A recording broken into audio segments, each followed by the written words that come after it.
It's a lot like beekeeping. Beekeeping isn't easy, and at times can be downright tough. Sometimes you feel like you're on an island, that you're not making a difference, and that you're on your own. But just remember, the darkest hour is just before dawn. There are those out there shining a light, being the change, and being a lighthouse. You're not alone. There's an incredible community of folks who want to help, who want to lift you up, and want to see you do well.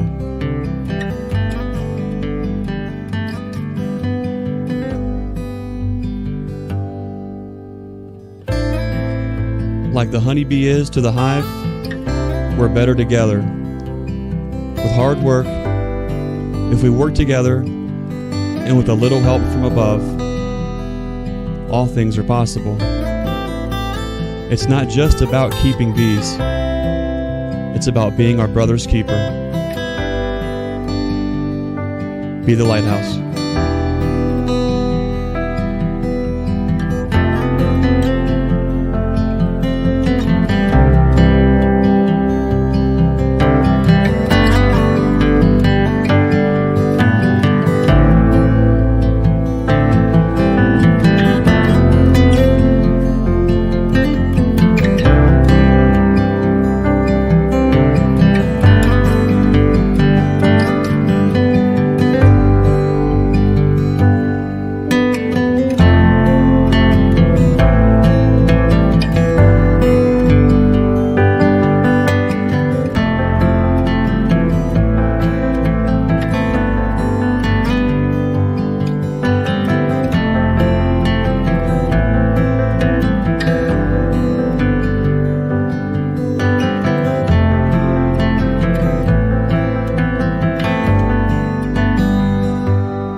What's up, everybody?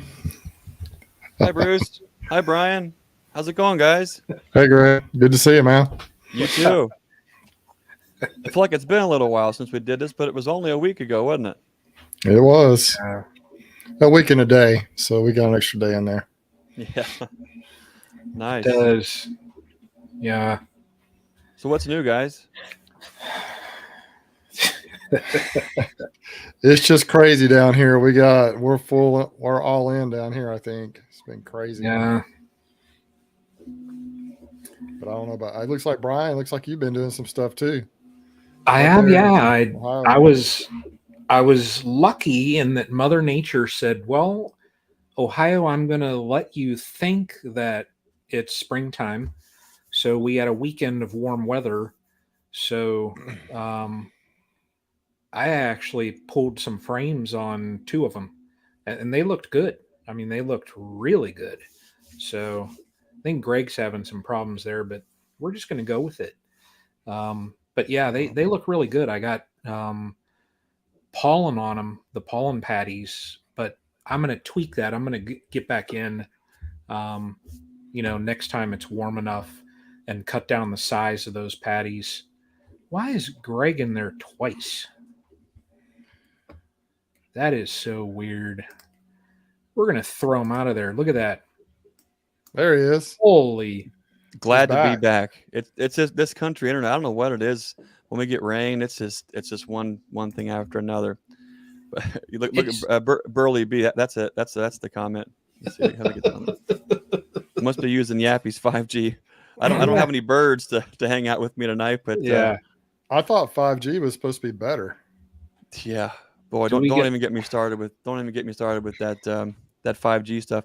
Quick story. So we were at our local county fair, sitting in our Bee Club's booth, and just across from us was a T-Mobile booth. Nicest people in the world. We're hemming and hawing, chit-chatting back and forth all day long.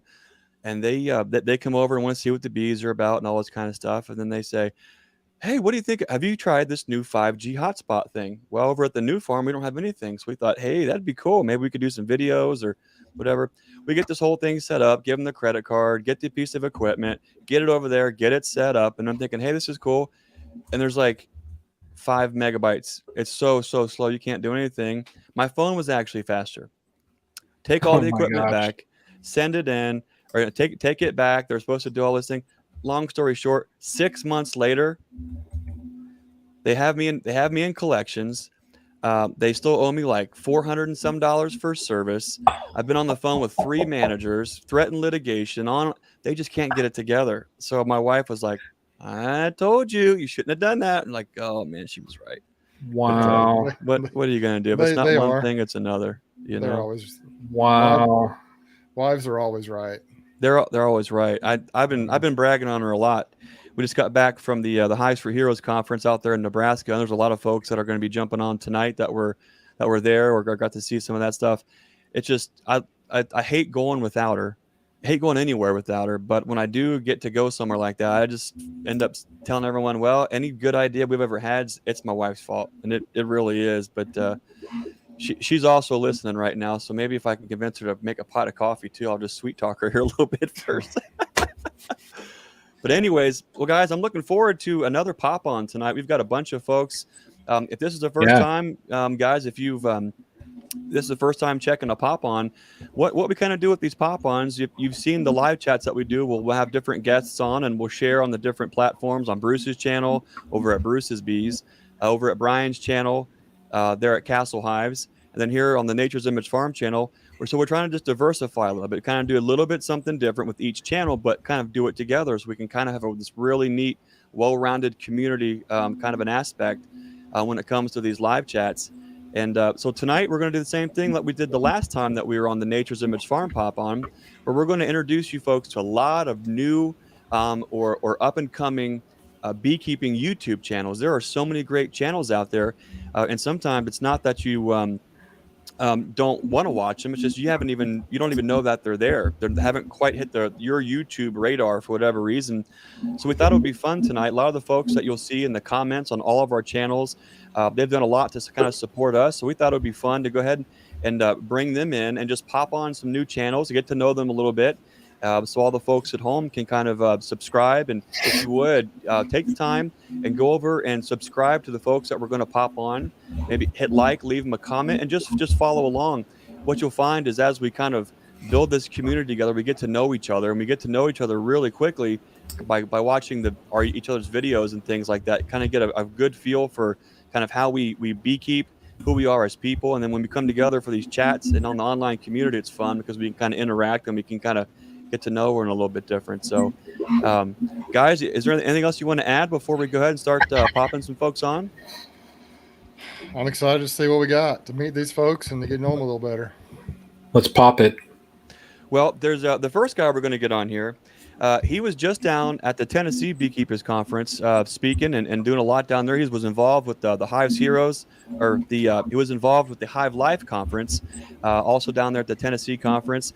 And right now, as we speak, he's actually spying in on his son, who's going after his brown belt. So, without further ado, Mr.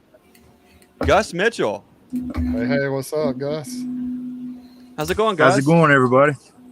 Pretty good. We have some decent weather here. It's taking a little bit of a chilly turn, but now what's decent? And let folks know if they don't know where the one and only Gus Mitchell is. Where are you at, and what's your channel? I'm in the West Tennessee area, Memphis metro area. My channel is Gus Mitchell, Crane's Nest Honey. Yeah, basically, I just keep bees in a tri-state area here in the Memphis area. I'm a little bit in North Mississippi, West Tennessee, and Northeast Arkansas. It's all, 30 minutes from each other here, right here in the corner of the state. Nice. Well, right now, you were telling us earlier that your son doesn't really like you in there when he's doing the martial arts and going after his brown belt there, but you're looking in. Can you see any updates there? Well, he was sparring with another guy. He's actually in the adult class. He's 16, Wow. but he's a very large fella. But being 16, he don't want dad in there watching him anymore. So we just kind of parked the car. He's recently turned 16. I'm actually in his car. This is what he got for his birthday, but he doesn't have his driver's license yet. So Wait a minute. You guys give out cars for birthdays? Are you adopting? Well, he's our only child. He's pretty much a genius and just a very well-mannered, special kid, man. He deserved it. That's awesome. Gus, tell us a little bit about kind of your style, your flavor, and kind of what you do on your YouTube channel. Well, it's a new channel. I started it after attending the Hive Life conference. I felt like it was important for me to put myself out there for what I'm wanting to do in this phase of my career with bees. I've recently built a honey house. On the side of my honey house, I have a classroom, and I'm really trying to get started with some classes and some little agritourism type ventures there. So I want people to be able to look me up and see what I'm about. I'm a recent member in the Russian Queen Breeders Association. I run around 250 colonies, mostly single brood chamber here along the Mississippi River. Wow. Bruce, Brian, have you had a chance to check out Gus's channel yet? I actually have not, but I just subscribed, so I'll be watching some of those videos. Well, thank you. Our last video is a giveaway. I'm getting pretty close to 500 subscribers. When I was at the Tennessee Beekeepers Association, Date was kind enough to donate a smoker and a hive tool, and my buddies at Wickwasp Press gave me one of my favorite books, Honey Plants of North America. Giveaway as well, so I'm excited about that. That is cool. So how long have you had your channel, Gus? Oh man, since end of January, I guess. Okay, so far end of January. So are you posting? I've just recently checked it out, but what's some of your favorite? What's your favorite video so far? What's it all about? My favorite video is really not that popular, man. It's on books. I went through my bookshelf and what books I have and my recommendations. I'm a nerd. I'm a bee nerd. I'm a plant nerd, man. I really like the older books. I do have one video that's close to or over 3,000 views right now, and it's on frame spacing, and how to get more honey in your supers. Okay. People have really responded well to that. So I see that. Yeah, I run 8 frames in a 10-frame box in my extracting supers. And you do get more weight. You actually will produce more honey per box. I'm kind of, I don't know what you'd call it really. I overdo things. I really like to micromanage my bees, and I have my management technique is very intensive. So I do things that some beekeepers my size or larger don't really like to do. When I'm putting supers on, before I put the next super on, I'll reverse frames. I'll bring the outsides in. I'll flip them around. I'll do whatever I can to maximize how much honey I'm going to get in that super. I really don't like wasting effort. If I'm pulling a super off and it's half full, then I've done something wrong. I really should have been manipulating my frames and everything to get the most I can out of them. Because I am just a single person operation. So nice. Gus, what's been your biggest challenge starting your YouTube channel this year?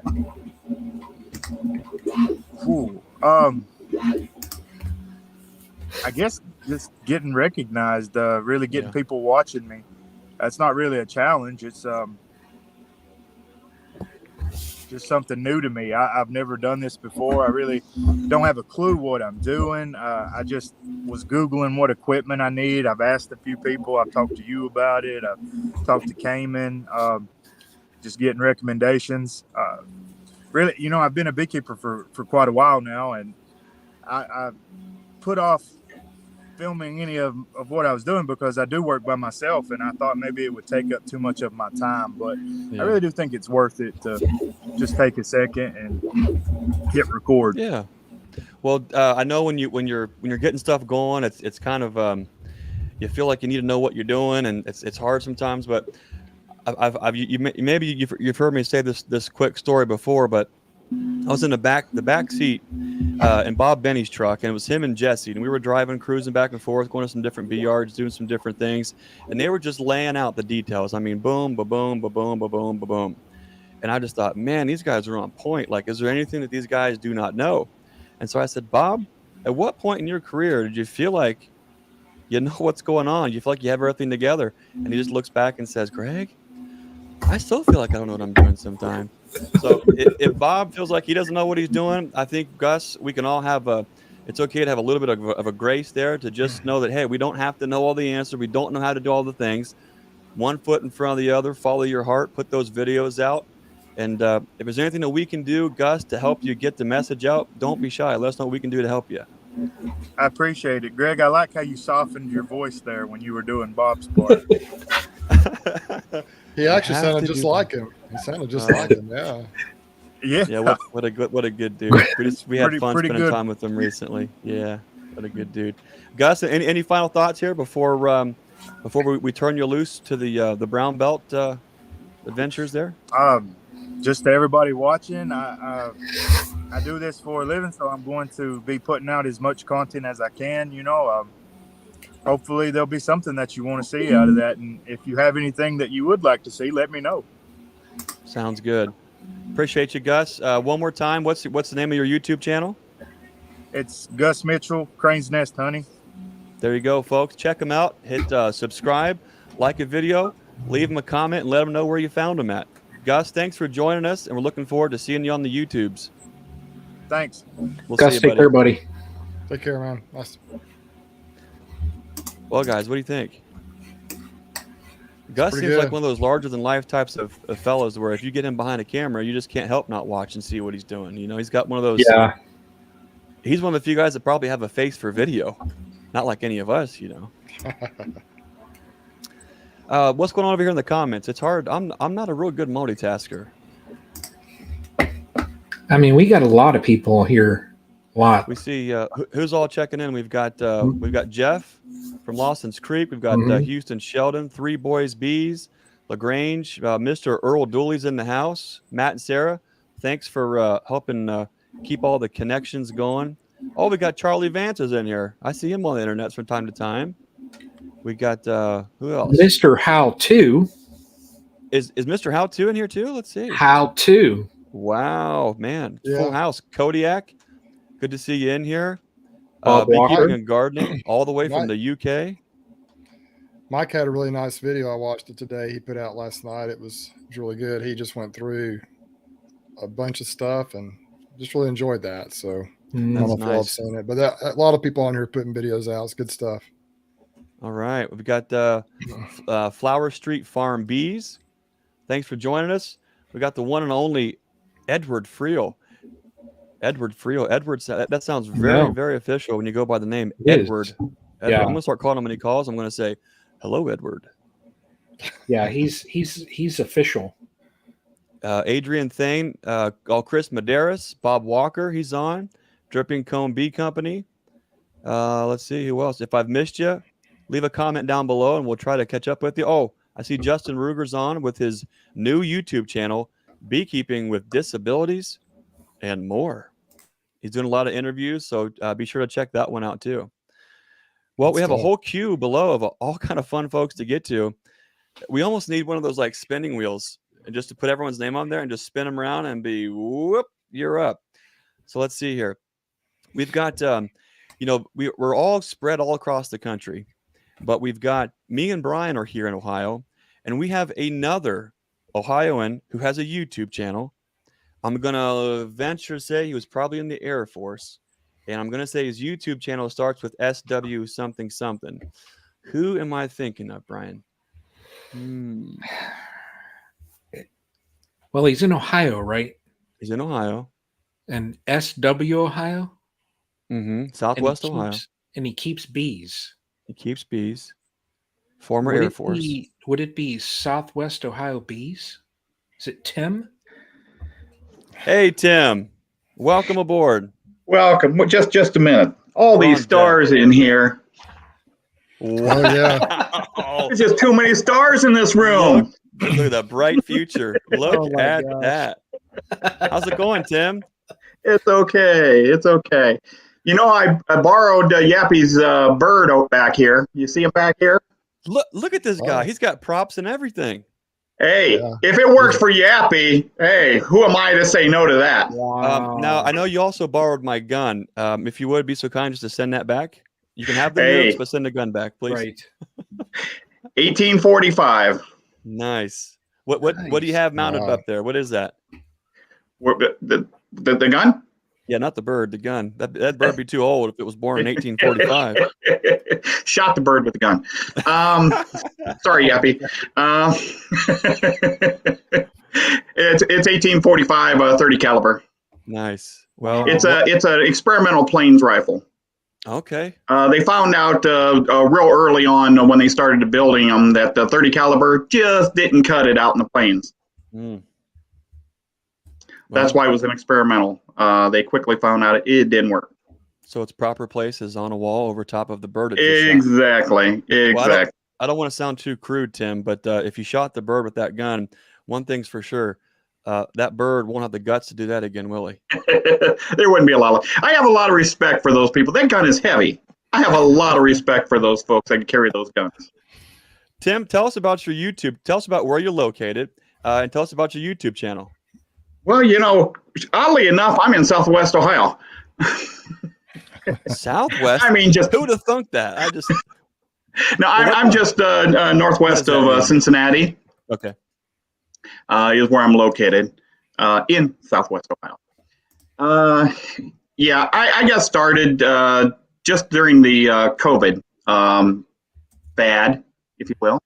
There wasn't a lot of mentors around here during that. No one really wanted to go out and help people during that period of time. Yeah. So it was kind of difficult to find people to help doing bees. So I had to help myself. And that's where I got started, trying to help myself. And I didn't like the advice I was getting out there. And so I just started learning as much as I can, grabbing as much knowledge as I could. And I started helping other people online over and over and over. And a lot like Cayman, my wife says, why don't you start a channel? There you go. So a lot like Cayman, here I am. And I apply a lot of humor to it. Some say it's not funny. My wife says I'm not right. She's not wrong. But I like to apply a little levity to it. It's a lot of work, but beekeeping's not all, people take it too serious sometimes. They do. I like your style. I have a hard time trusting somebody who takes things way too seriously because there's no room for. Just come on. They're just a bunch of bugs in the box. Let's not get us so upset over it, right? They're amazing creatures. They really are, and you can really, really mess up, and they will bounce back most of the times. Yeah. They really will allow you to make a lot of mistakes. So I do a lot of unconventional things, and you will see me do a lot of unconventional. I do things that are not normal. I have people tell me not to do a lot of things. The way I do my bees, people told me early on, you cannot do it that way. And I say, I'm going to do it anyhow. Yeah. Well, hold my beer. Here we go. I'll show you. Tim, all you got to do is just go talk to another beekeeper. Well, again, COVID, that's not so easy to do. No. During COVID. It's easier now, but it wasn't so easy then. So, like I say, you get online and you get 20 answers to the same question, and maybe 15 of them are correct.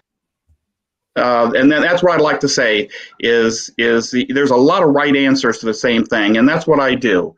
Is there's a lot of ways to do the same thing, and that's what I do, is to show that you can do beekeeping a lot of different ways.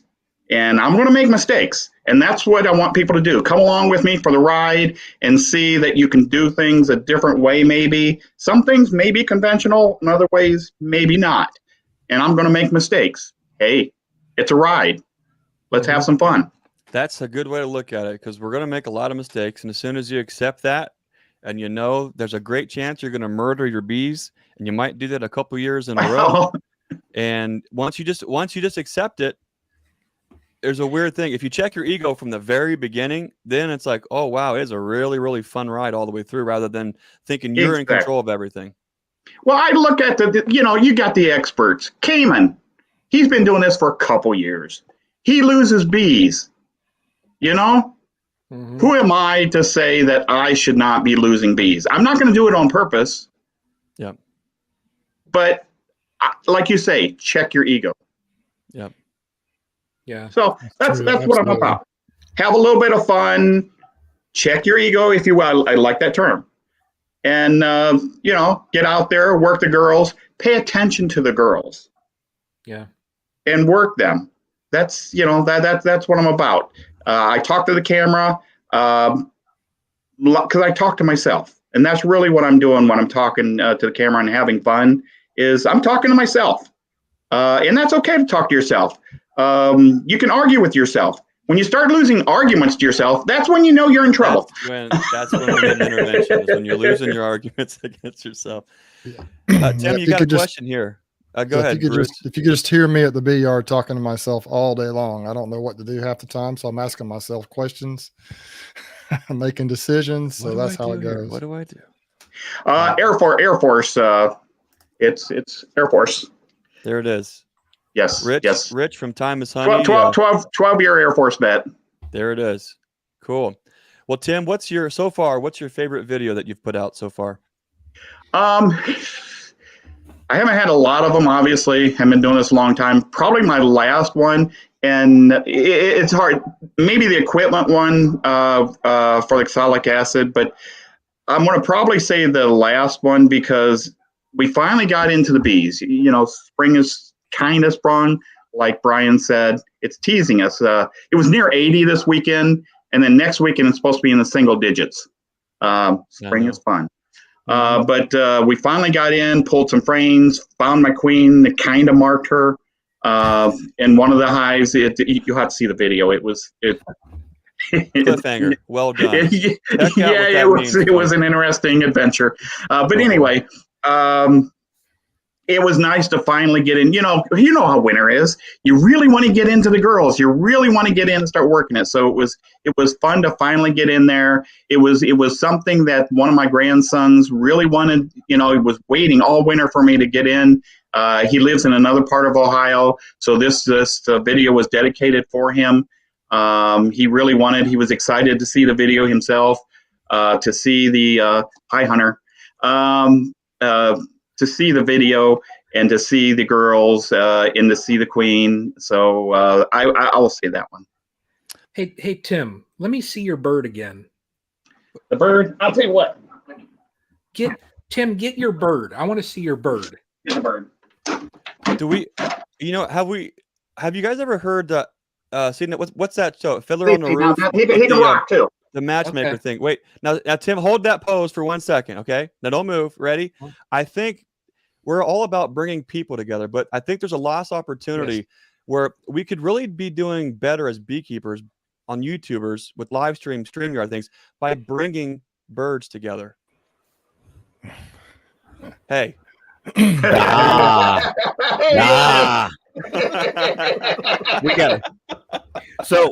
we got to fill in for the bird from last week with another bird. Look at that. Come, hi, what do you Harvey. think? Is that This one doesn't eat as much. Well, I can promise you, you got it better than I do. Come here, buddy. Oh, that's cool. Well, hey, Tim, thanks for joining us. Be sure to check out Tim's channel, which is what? One more time, Tim? Southwest Ohio Bees. SW Ohio Bees. Cool. Tim, thanks for jumping on with us tonight. We're looking forward to seeing you around, and we'll see you on the YouTube, sir. Thanks for your You service. folks have a great evening. And to the stars. Oh, look at that bright future. Well done, Tim. Thank you. Thanks, Tim. Yappy, what's up, man? Man, I just want to after he had to go on about talking about shooting my bird, bless his heart. Love it, guy. Love it. I commented in there, but that was his little bird was hilarious. How's my audio? This is a brand new great mic. Yeah, I noticed Good. You had that mic. It's really nice. You sound like one of those professional baseball announcers where it's just Yappy Beeman.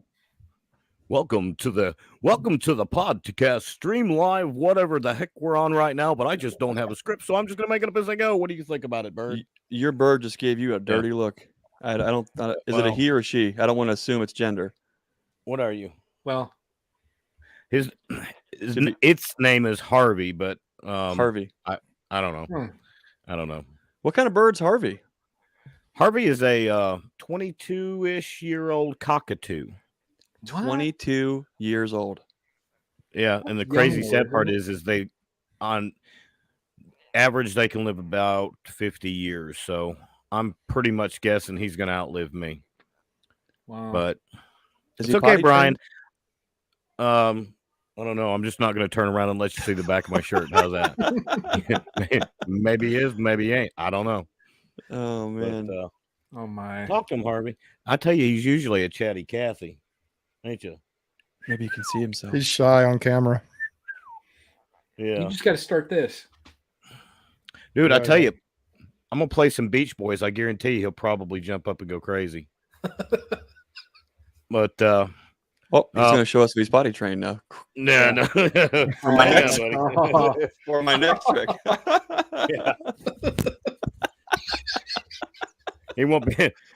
I won't be the first one I got crapped on by. Get up there. Oh my. Hey, whatever. Oh, look at that. He's yellow underneath. He's got yellow under his wings. Oh. Super cool. Yeah, he's got a there's a couple of different versions of these. I am not by any means a bird aficionado. I can tell you the difference between looking at one queen versus another or getting stung by its daughters, but on what genetics they are. But there's a bunch of different genetics of these. Some of them's got like the little feathers on top of their head can be pink. Some of them can be yellow. There's what else? Well, okay. But yeah. Can you say shut up, Brian? Go ahead and say shut up, Brian. I would lose it. The one we had last week that you got unfortunately missed, Greg, was the now that one's a macaw, and it was actually a roommate to this one for about 5 or 6 years. But the person that originally bought this one as a little small baby got to a point where they said, hey, it's time to pass them on to another family. So Harvey and I have had a pretty good relationship of visitations for the last 3 years, and he's learned to I guess tolerate me. Can them rascals really live 75 years? We got LaGrange bees talking back and forth. The time is honey. They live around 75 years, right? Yeah, I mean, I've seen the 40 to 50 on the cockatoos, but I mean, how you take care of them, how you feed them, different things like that. I'm going to say, it's about anything else. If you pull their feathers out, stuff like that. Do what? If you pull their feathers out, that'll affect their feathers out on purpose. It'll affect their health in a good way. Yappy. Do you still deal with the falconry or birds of prey? Yes, I do. Actually, right now I have I actually have a Harris hawk, which I'm permitted to have. And Harris hawks are they're like a Central American type hawk. But we can find them as close as like the southern border along Mexico and Arizona, Texas, different places like that. They've moved that far north to where we'll actually see them even, here in our country. But Cool. pretty interesting. And I'll have, as of this weekend, I'll have a red tail hawk also. So wow. Yeah. You got to feel for the poor squirrels out there, though, in the world. Well, yeah, it's good balance. I'm telling you, when I find a good source for squirrels, I pretty much I stay on it real good. Hey, Yappy, Time is Honey has a question about if you've done any videos on your hawks.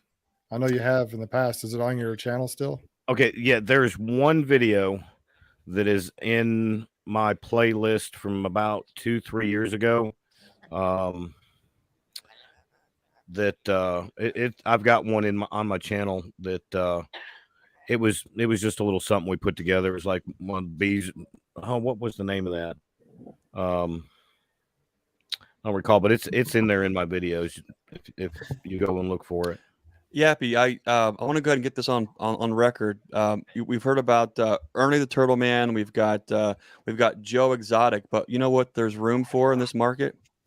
Oh, he just took off. What in the world? I was going to throw him. Did you just throw the bird? Shut him down.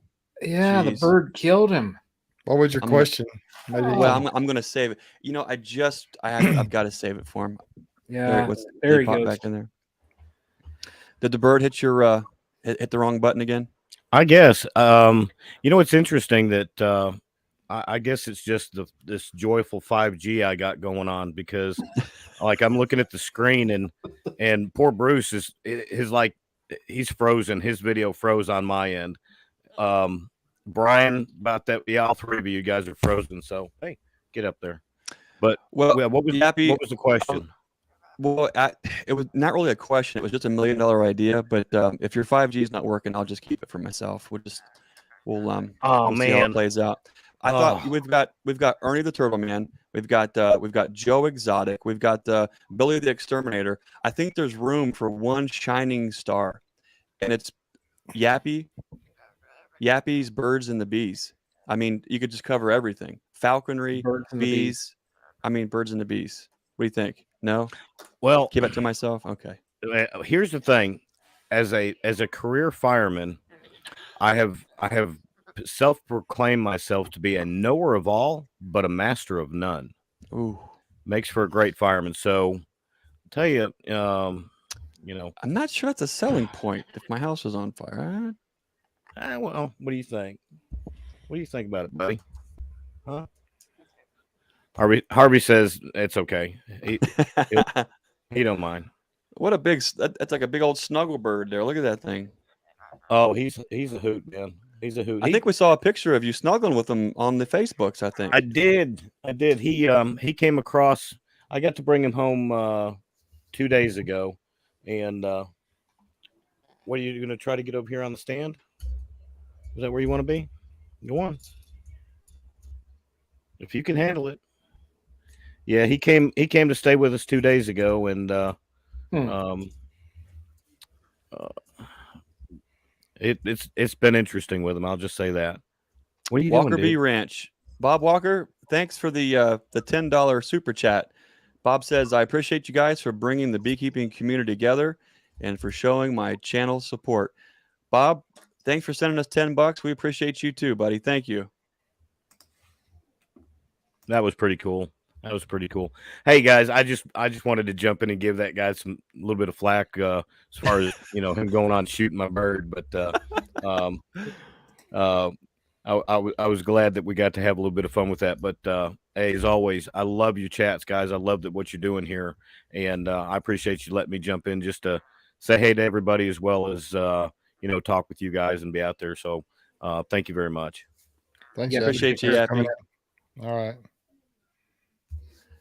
What kind of guy? He's got like a different bird every week. He can just not. Crazy. I always thought It'd be cool to be a pirate and just stick one of them parrots on and just walk around there everywhere you go. The best I could do around here on the farm is we'd have cats. There was always a cat that would climb up your back and just huddle. The only thing I can only do I is had pull out. Oh, she's back. I can just pull out Veronica. Brian, you just never cease to amaze. Never cease to amaze. Shows up pretty good on this shirt. There are so many fun folks. There is one especially that has just the most adorable new addition to the family. And while it's probably not screaming and fussing and causing him to go away from the camera, let's get old Peter from Beewize on. Hi, Peter. How you doing? Look at that. Oh, congratulations. Oh, man. Thank you. How old now? About 3 weeks, 2 weeks? Not even 2 weeks. Not even 2 weeks. Yeah. Oh man, Peter, that is awesome, buddy. How you guys doing? Pretty good. Mama and everyone doing okay? Well, I got a backup. Oh man. Okay, so tell us where you're located and tell us a little bit about your channel. All right, so we are from New Jersey, North Jersey, and we started our beekeeping in 2020. And it's me and my wife. And now the new addition. So I have 12 hives. I'm like a hobbyist like Brian is. So I want to keep it small like Brian because I can't do commercial. You guys are smart. Yeah, you guys are smarter. No, it's not that. It just I have 12 hives, and that's a lot of work. I don't know how you guys can do it. Yeah. Yeah, it is a lot of work, but I love it. Peter, I will say, I see your videos. You're enjoying it a lot. Peter, your apiary is like those that don't, know Beewize, Peter. If you look at his videos, his apiary is it's amazing. It's nice. I will say that. I mean, it real is nice. Oh my gosh, yeah. The amount of work, but yeah, it is. Thank you, Brian. That's what actually, when the COVID hit and I had to be home, that's what happens. Yeah. There is something special. I know we all kind of touch on that, but the Hillbilly Beekeeper channel, Earl Dooley, I love the intimacy of just a few hives. I mean, there is something special about having enough hives where you can keep that connection to, and I haven't quite. Once you get past that, it's hard to get back to that, and I'm really trying hard this year to create a space where I can get back to it. So I appreciate Peter. 12 hives is a lot. Having 12 colonies, and tending to them well, and having 12 beautiful, vibrant colonies that the full essence of the colony is being able to just express itself. That's a lot of work, and it's a real beautiful thing. What's your favorite part about beekeeping, Peter? To me, I grew up in Europe, so we have beekeepers in my town, and I watch them, and we had honey from them, and to me it's like relaxing. I meet like new people. To me, it's just a really fun hobby. I just like to help people out, like if they need honey, because a lot of people are looking for local honey, and that's about it. I just love it. Yeah. Something about those bugs in a box, huh, Greg? What is that, Bruce? I just don't. I don't know, but it's awesome. And Greg, I can't wait to have your the queens. I was getting ready to say that. Yeah, I appreciate the queen order. Looking forward to getting those out today, where everything is starting to flirt with spring.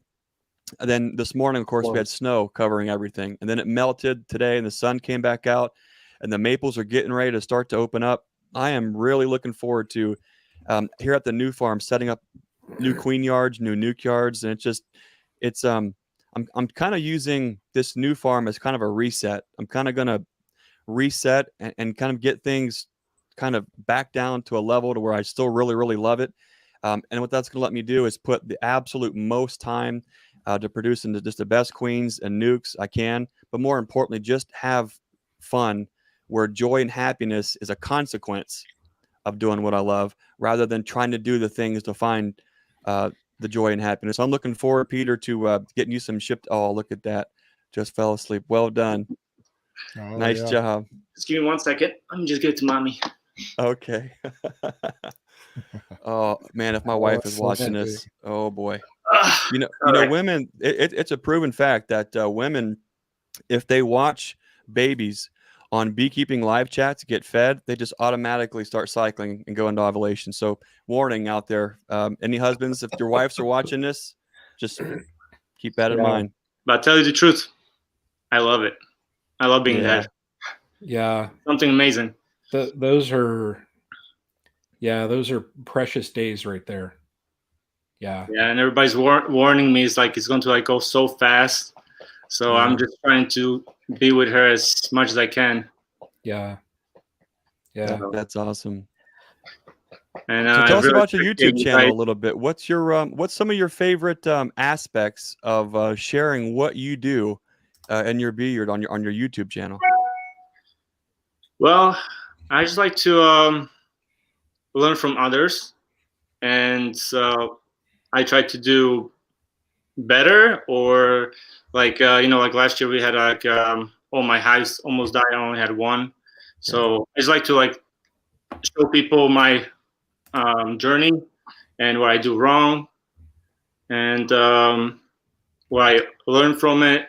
Like this year, I'm doing really good, knock on the wood. So, and Brian is doing good too, right? I'm not saying anything just yet. Well, what I'm seeing so far. Yeah. Knock on the wood too, okay? I'm not going to jinx it. Right. Knock on wood. Yeah. But just I'm just going to just try new things. If I have something new, I'll put it up on my channel. If I have an idea. And today I did some pollen patties, just get them ready. Oh, nice. So nice. What's been some of your challenges getting your YouTube channel going, and do you have any challenges that you've had to work through that you can maybe share with folks, maybe help them out too? What do you mean, like on a YouTube channel, my videos?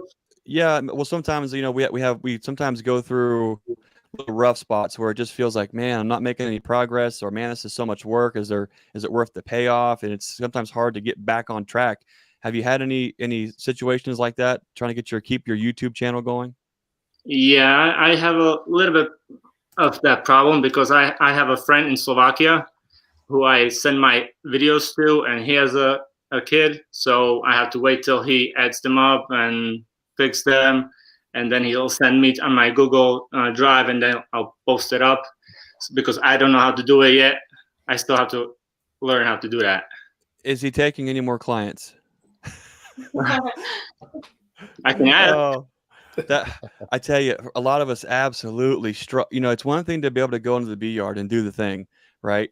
But to actually do that in front of a camera in a way where the camera's not upside down, or it's not laying on the ground, or it actually sounds decent.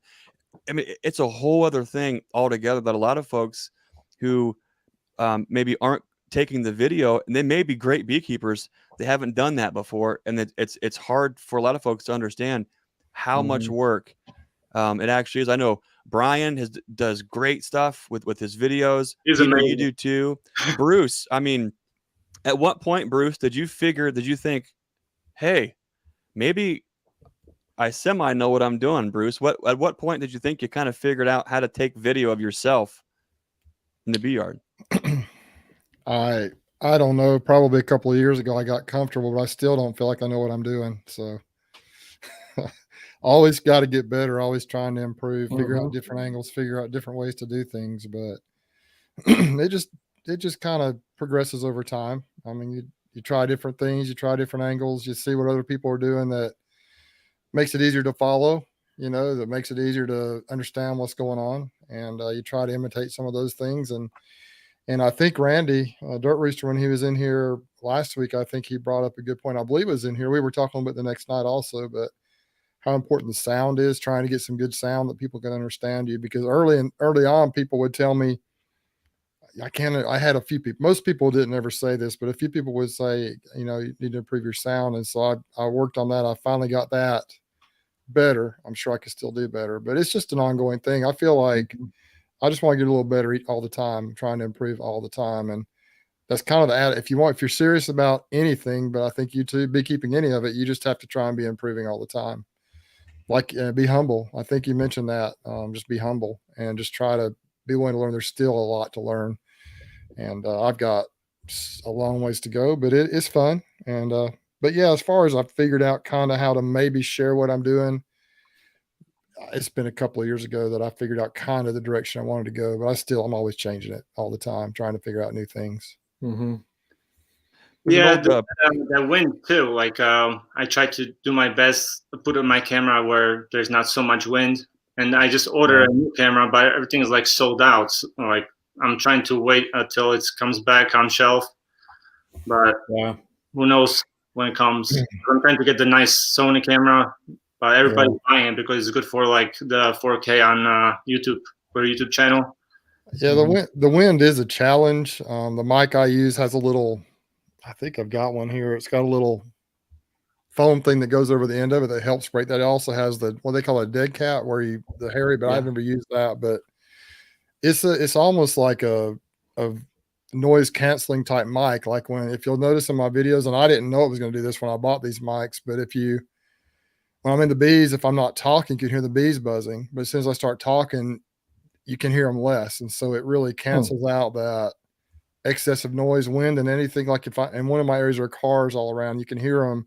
But when I start talking, it just kind of cancels that noise out. And so that's one aspect of that particular mic that I like. It's just a little clip on right here. But there are all kinds of options out there, all kinds of things to do and ways to figure it out. But I think the most important thing is that you just press record and you just record videos and you learn. That's it. You just got to do it. If you try to quick, if you try to be perfect and make an incredible creation every time, you know you'll never do it. You just got to start off. And honestly, some of the most popular, actually, Yappy was on here just a few minutes ago, and he's got a video that's got 24 million views. He shot last spring, and he just shot that on his phone. You know, didn't have any fancy equipment with him. He just and that's probably the biggest YouTube video I've ever seen in the beekeeping world. Yeah. So, but it's something, you know, like who was it? I think was it Tim? Somebody was saying earlier that their favorite video, you know, that the one that they really thought was the best didn't do as well.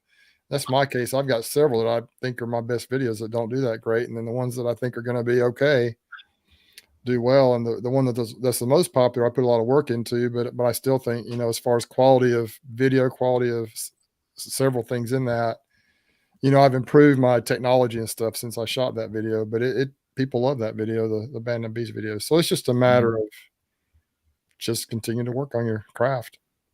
Like you said, hit record, get it imported there, and just do the best you can with it. Mike Barry's best. Mike Barry's in the house, and he says the bees hate the dead cat cover. They hate it. Those things. Oh my! I cannot tell you how many videos where all you can hear is because them rascals are stuck in that dead cat, and they can't. Yeah, they can't do it. And they are. I don't know if it's the. I mean, some black stuff they don't touch, but there's some black things that have texture that they absolutely annihilate, and that dead cat is just one of those things that they absolutely just. I learned my lesson with that filming, and I mean, it's like you walk over there and try and pull them out. And I got to the point one time I literally just took it and I threw it in the yard, and I'm like, oh my gosh, leave it alone. Yeah. You know, here's my little mic right here. It's called a Smart Mic Plus, but it has this little foam cancellation thing you put over the top of it. Okay. And they never mess with this thing. And of course I wear it under my veil, and I wear it right here most of the time. And so they can't get to it anyway, but the dead cat on this particular mic, it'll just fall off really easy. So I've tried it a couple of times, but I never use it. But anyway, everybody's thing, and people use different products. There's a lot of good stuff out there. So yeah. Anyway, that's kind of what I'm working on. I'm still trying to figure out better ways to do Grammy's midwife's suburban homestead at 100 subs. I can manage a phone with a tripod, but I'm trying anyway. I do gardening, chicken, canning, and beekeeping. That's awesome. that's a good that's a lot of great stuff. I wonder, Grammy, midwife's suburban homestead, if you've seen all the videos take off or only certain aspects of it, because we kind of trimmed the variety down because it seemed like you would have stuff where it was like gardening, or, well, that's a whole other story. But apparently, this is going to sound really outlandish, but apparently live chicken and hog butchering isn't exactly what YouTube wants to see in the algorithms. So we had to put all those videos on private. But it seems like, you know what? It was crazy. Are we on YouTube? Are they going to hear this? Are they listening? Is YouTube Big Brother listening? I don't know.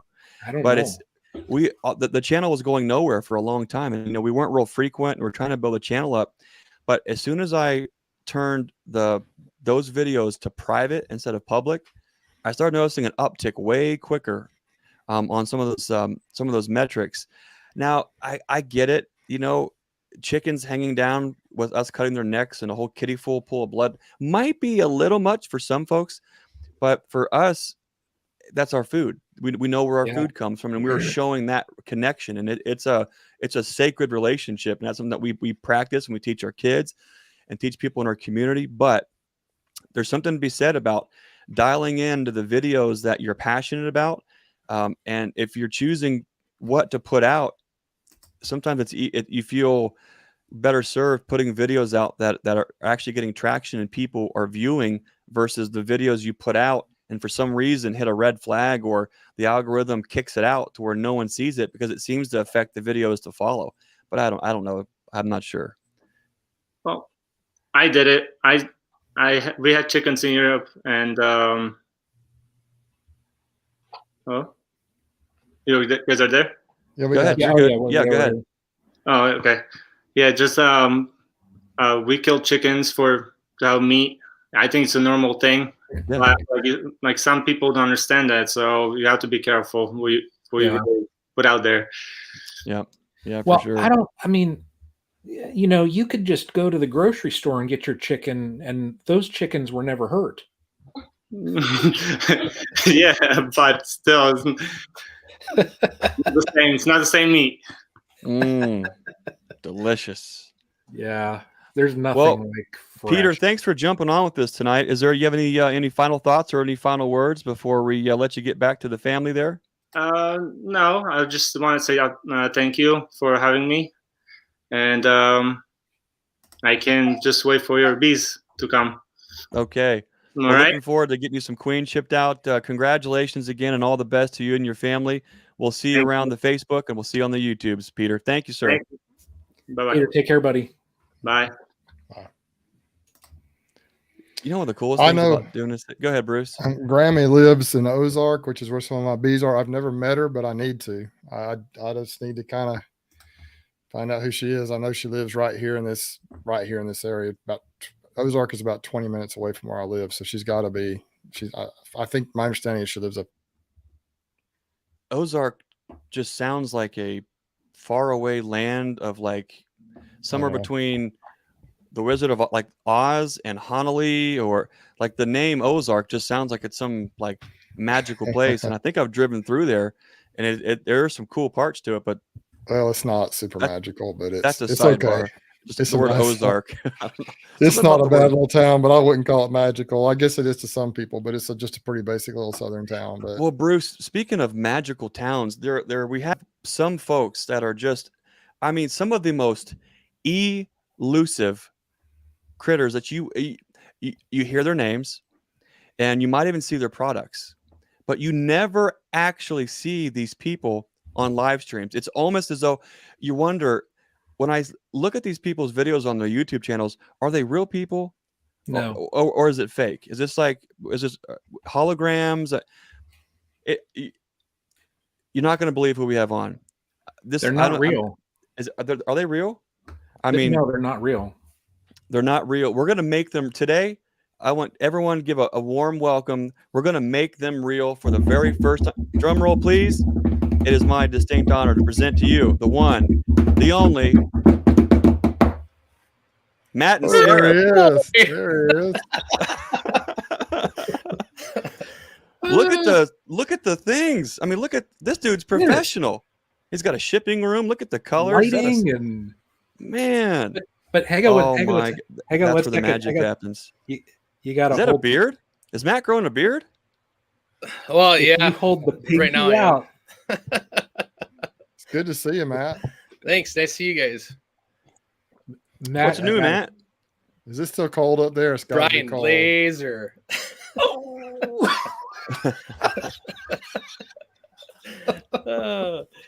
Not too much. Still cold up here. Yeah, like how cold. For folks who don't know where Matt and Sara is, first, Matt and Sara, they are always behind the scenes, thumping trolls, helping keep things clean on all these live chats for so long. Matt, we really appreciate all that extra help, all that support. I'm glad we finally talked you into showing your face. I know you're running from the law, but Yeah. you took the night off from that to just show your face today. For folks that don't know exactly where you are or what your YouTube channel is, tell us a little bit more about you. I'm from Minnesota. Got a channel. It's Matt and Sara. Just kind of shore lives. I don't know, vlogging, you could say. But yeah, just having fun. Are you usually so short on your YouTube videos too? I mean, what's your favorite color? Let's start there. It's got to be green or blue if you look behind him there. I don't know. This is just different. I don't do lives, so. Do you have a favorite cat? Oh, that dang cat. He's going to wreck that greenhouse. How soon before you guys start to get the greenhouse going? You guys starting germinating seeds and things inside, then transplant them out? Yep, I have racks of seeds to the right of me. And then we have spinach we just planted and some comfrey we just planted in there. Oh, and then comfrey. I think it'd be Thursday. She's going to be going out and planting some more stuff. So nice. Good stuff, yeah. huh? Nice. When it's cold and freezing cold outside and ice, it's nice to have that. You go in there and it's 80 degrees. Oh, Yeah. Like a little piece of sunshine, a little piece of heaven out there. I couldn't imagine living where it's that cold for that long. I could deal with cold for a few days. I've lived in Utah for a while, but man, you guys are like negative temperatures it's just crazy what you guys go through up there. Yeah, but we keep it about 75 in the house. We got a wood stove. Yeah. Nice. You just have to stay inside, don't you? I mean, Yeah. that's what you have to do. Yeah, man. Mm. I don't know, Bruce, if you ever had temperatures this cold, but I know Matt does. There's a certain temperature, at least here. I'm going to ask Matt what it is. Matt, what is the temperature outside when you open the door and you walk outside and your boogers instantly freeze? Ooh, that's negative 20. It did that every time, but negative 10. Yeah, Yep. You breathe in fast and it'll stick to the side of your nose. See, it's a real thing, The- folks. You don't know what you're missing. The coldest I ever experienced, I was in Utah in college, and it doesn't usually get quite this cold where I was in Provo, Utah, but it was like negative 22. And it was exactly like that. You walk out and it's just everything freezes. Like you feel all your nose hairs just freeze, and back then I had some hair. And I walked out after I'd taken a shower and my It's hair overrated. froze. You felt my hair freeze and everything just froze. It was the most amazing thing. But that was like for 1 or 2 days in my entire life that I've experienced that kind of cold weather. And that was about enough. Matt, It got to 30 degrees like a few days later, and people were out there in shorts and T-shirts out there just messing around on campus up there. Matt, have you ever done the trick to show your kids where you make snow? Oh, throw water in the air? Yeah. Yeah, we've done that a couple times this year. Wow. Yeah. Yeah. Yeah, it's fun. The day, the last snowstorm we had, it got really cold. It was negative 14 or 15, and the kids were running and sliding down the hill, and I was playing with them. I'd run up the hill, and it was like your lungs are just instantly cold. It's a whole different thing. Let's see. Kodiak Farm Bees Lee. Thank you for that $25. Awesome group we have here. Well, Kodiak, you make it awesome, and you're on here a lot, always throwing out comments and supporting us all. So super big thank you, Kodiak, for that $25. Really, really do appreciate that. Yeah, and you guys, everyone in the comments, I don't mean being annoying about the thumbs up, but really, if you go right down right here and hit the thumbs up, it'd be greatly appreciated. Now, how do you say it in capitals? How do you say it in capital? So you can type it in capital letters, but how do you say it now that we're face to face with the guy that does it? How do you? Is there a certain special way, like you say it in front of a camera or in front of a mic? Oh, I'd have to yell it. That'd be too loud. But now every time you say it and they see it, they're going to put the two together. It's just going to be like magic. Hit the thumbs up on the way in. There it is. You heard it here first. It is something I think you forget about, but it is important, I think, to help. Yeah. Get videos out there. I think if you notice my videos, most of the time I don't even mention subscribers anymore, but I do try to mention the thumbs up because I think that's just the action that can help. Yep. Push you forward. And thumbs up. Even if so, like all of you guys that have channels out there, if someone leaves a comment, make sure you hit that thumbs up on theirs, and then when you leave it, make sure you hit the thumbs up and the heart, because YouTube wants to see the interaction. Absolutely. Yeah. Well, outside of being an Arctic summit mountain climber in Minnesota, being the thole trumping superstar that you are, you've got the YouTube channel, a beautiful family. Another thing, if folks don't know, you do a lot of really awesome laser engraving things. And Kodiak Farm Bees says, I'm using Matt's tumbler now. Matt, tell us about your look at Bruce. Bruce has it. I use this thing every single day. Right now it's just got some ice water in there. And I use mine every day also. So I've got this from Matt, and then I have this from Greg. It's got some emergency in it for just to keep my throat. Look at Bruce is just repping all the things. I got them both going here. You got the Hive Life shirt. I don't drink coffee, but I do use this quite a bit. So I got these things going. He's like a walking infomercial. Yes. What else can I do here? What else? You got the Atlanta Braves hat. I mean, all the bases are covered. Whatever brand mic this is right here. I've got the Alabama hat on. So Atlanta. I am repping. Yes, sir. Atlanta. Yeah. Brand new hat, by the way. My old one was getting so nasty from all the sweat and smoke from the bees. I just got me a new one for these chats. Nice. So well, Matt, a long time. I have seriously been meaning to send you over the logo because I want a professional laser engraved tumbler from Matt and Sara. So I'm going to send you my logo over. Tell folks about what you do with your laser engraving. So that's what I do for a living, and basically spend a lot of my time in this room. I got 2 lasers to the left of me here, 1 back there, and my wife and I, this is what we do full time. We've been doing it for 4 years now, about 4 years. So, and we do, like, I just got done doing hive tools, but we shipped them out. We did, here's some eggs, Easter eggs. Oh, wow. That's cool. Nice. But basically anything you can grave on, we engrave it. So it's fun. You get a lot of different stuff every day. I got 2 boxes actually of hives that I'm going to be putting on there. So I'm excited to do that. Nice. Wow. Matt, what's your favorite thing that you engrave? Is there a certain product that your absolute favorite? The baby stuff. Oh yeah. Because every time you get stats, like baby stats, and every time we engrave them, another kid got born, and that's cool. That's the best. Yeah, right there. Wow. Yep. Oh yeah, it's shop up. Yeah. Well, Matt, speaking of favorites, do you have a favorite video that no one has ever seen that just bombed horribly, but is still your favorite video? Yeah, tomorrow's. Oh, that's awesome. Oh my. Yeah, just keep putting them out and don't pay attention to anything else. Just have fun. It's like the beekeeping stuff. I get I'll really get into the editing and I have to pull myself away. And it's the same with beekeeping. Once I get out there, it's like I don't want to come back in. It's like you're a kid again and your mom's yelling at you, get in, it's dark. Yeah. Yeah, I watch your videos with it being so cold out there. I mean, I know bees are tough and they can deal with the cold. I know Brian and Greg, you guys deal with the cold, but man, Matt, Matt's cold is a whole different level, even from you guys. So I'm just, to me, it's a miracle any bees can survive that. Just the length of time that cold just digs in and just stays there. It's just amazing to me. I'm surprised people exactly can live up there. Ian gets colder weather than me. He's got his in a shed too, though. I mean, which is something. But yeah, I always look at Bruce. If bees can live in a tree, They can live in a box. That's true. I mean, they're tough up there. They're hardy for sure. Yeah.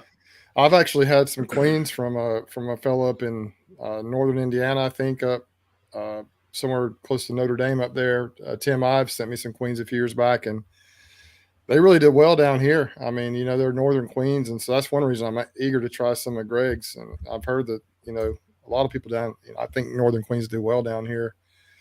So I'm looking forward to trying some of those. But I actually reached out to him recently because his grow into those great big, huge, tall monster hives, the mega hives, and I want some more, get some more of his genetics into my stuff. So I'm trying some queens from all over the country this year. But bees up there got to be tough, no doubt about it.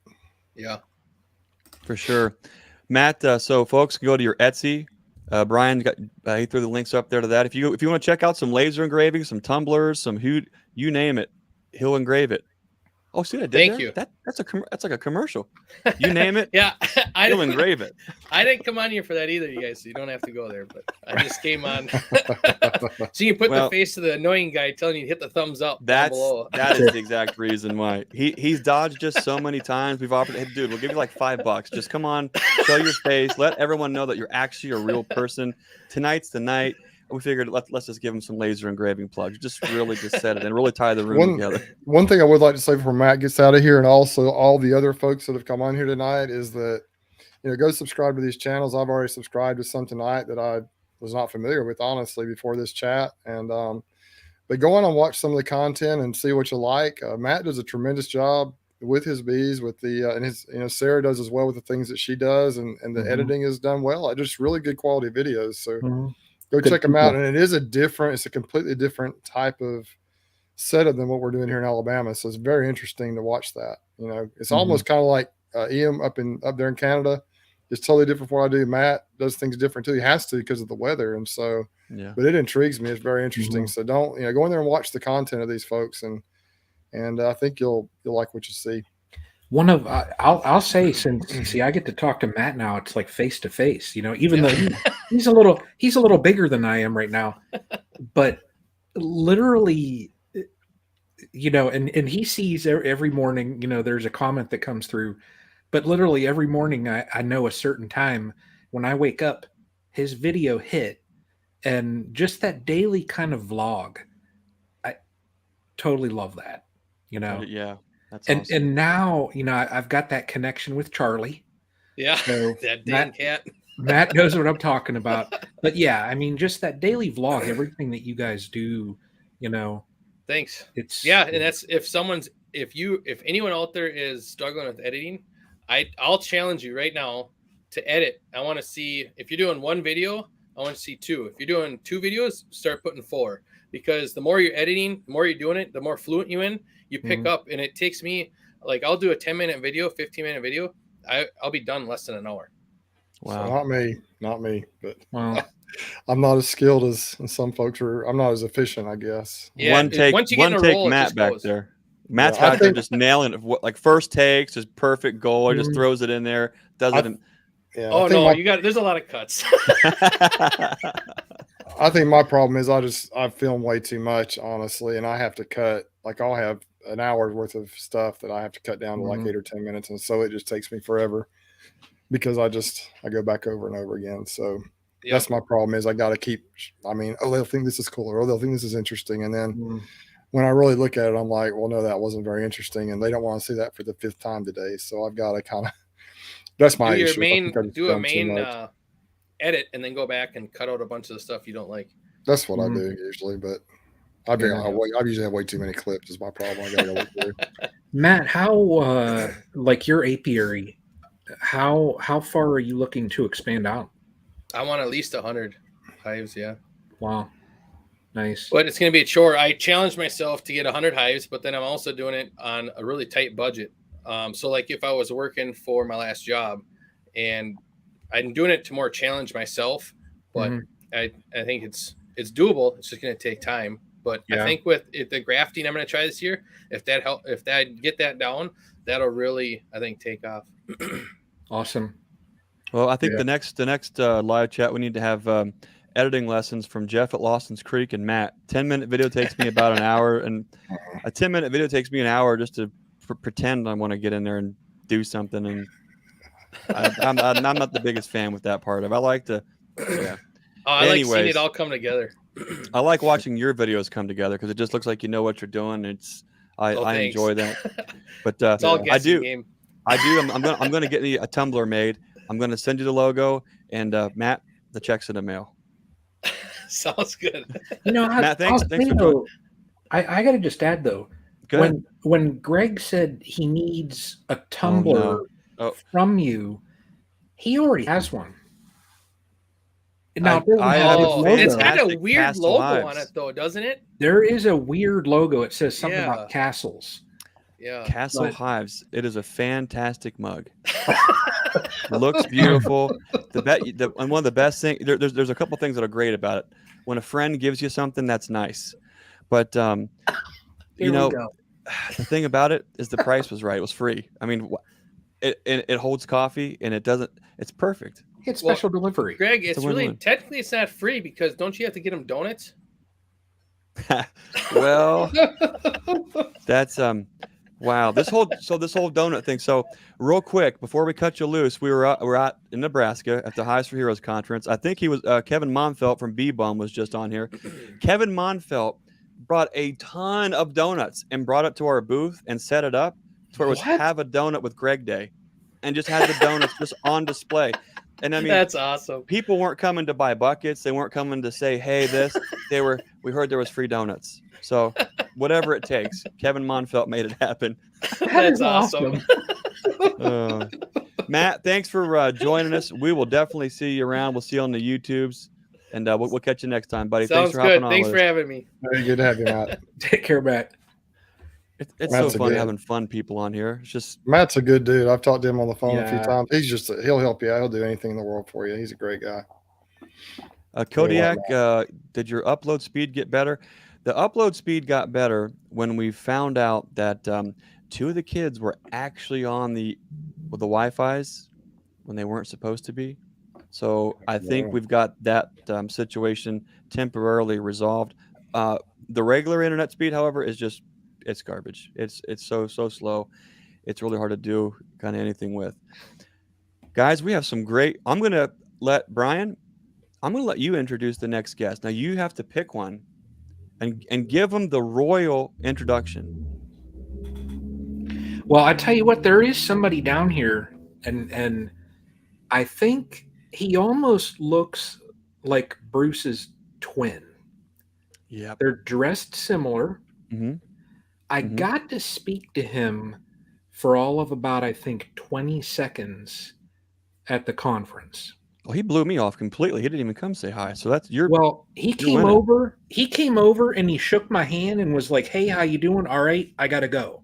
And I was just like, "What? Yeah, that's because Randy. That's because Randy walked by. Right. He had to go say hi to Randy instead. That's it. So I felt like I'm like, what just happened? I didn't get hugged by him. Nothing. It was just okay. I don't know. Who are we talking about? Everyone is just dying here. Yeah. But I'm just going to bring him up. I mean, I don't know what else to say other than we have Bruce's twin, and I met him briefly.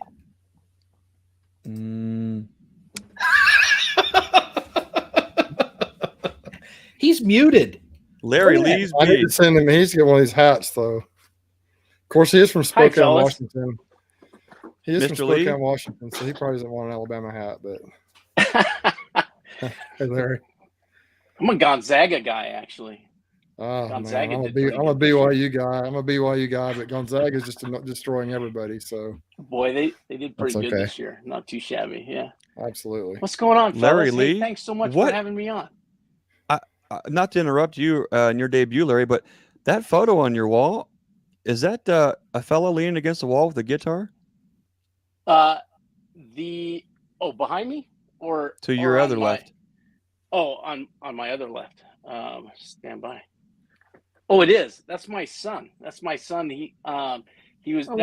That's in middle school actually.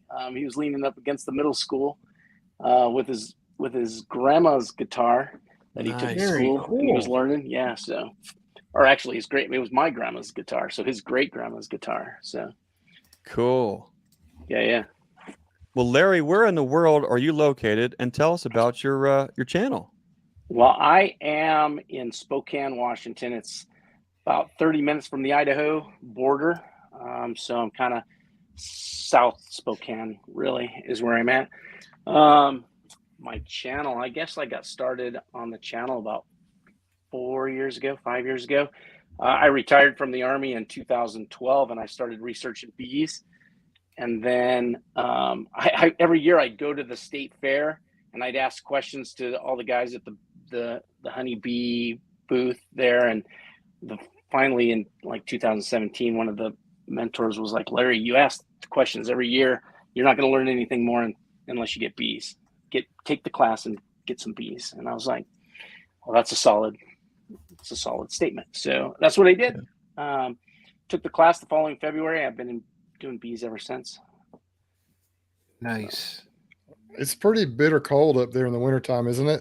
Man, oh man, this year has been exceptionally cold. In fact, we had 2 weeks where I even got to post a video of the bees flying a little bit. We had 2 weeks up in the upper 40s, and the bees were flying. It was pretty awesome. And then we dipped down with wind chill. We were like minus 11. It was horrible. It was just like you'd step outside. It was kind of like with Matt, that step outside and your lungs just freeze. It was like, what is going on? And today it didn't get above 30 degrees. It was pretty chilly today too. So I know my family, my dad is from Washington State, Western Washington. He grew up in the Bremerton area, Silverdale. Okay. Yeah. Near just across the sound from Seattle. But I know Western Washington is very mild in comparison. A lot of people may not, if you're not from out there, don't realize that once you cross the Cascade Mountains, then you start seeing Wyoming type stuff. You see like Idaho, Wyoming, Eastern Washington is very similar to that, is my understanding. And I've had some relatives. I actually had an aunt that lived in Spokane there, and I think I may have some relatives still living there. So it's I haven't been to Spokane much, and I grew up when I was a little kid. We lived in Colfax, Washington, if you know where that is. Okay, yeah. Colfax is just south of me. Yeah, I know, right? So I've got there. Hives almost in Colfax. Yeah, so there you go. So it's a small world. I was very little then, 0 to 5 years old, but right on. But my mom said it was too cold. She had to come back home, so we came back home. My dad is from Washington State, but that's how I ended up down here. Good stuff, man. Larry, you've got a bunch of folks that are saying hello, thank you, and thank you for your service too. Can you tell us a little bit about what you do on your YouTube channel that makes you you? Wow. So I took a lot of inspiration from Mike Berry. I love his quote. This is not a how-to video. This is how I do video, which has really stuck with me because you get a lot of haters, and you guys probably know. You get the trolls on there, and last year I got beat up pretty bad. I lost 10 hives last year, and I went into them. I did alcohol washes on the dead bees, and I didn't have any mites. And I was looking at the frames. I had 100 pounds of honey per hive. I don't know what I didn't at the time. I didn't know what got them. And then looking at like this year, kind of the same weather kind of stuff going on. We had really warm weather, and then we had 2 weeks of rain, and then we had 2 weeks of freezing temperatures. And I think the moisture got up there, and they just got flash froze. And boy, I had another YouTube channel that just tore me up. Said I was a horrible beekeeper. I wasn't taking care of my bees, and I mean, and don't get me wrong, I totally agree with them. I mean, I'm the hardest on myself there is, really. But you get these guys that just tear you up, and it's like, man, and that's why I appreciate you guys. We had a saying in the Army as well, Greg. You say be the lighthouse, and we were the light for the people when we go on, when we were deployed and stuff. So I love your statement. So that was a pretty tough egg to swallow when you get chewed up like that. So me, it's just a matter of, it's kind of, I'm new. I'm only, 5 years into beekeeping. And so it was really just, what I'm doing on my journey to get my bees through these winters, really. I don't have cold storage like Ian does, and I don't have good eggnog like Ian does. So my double good. That's right.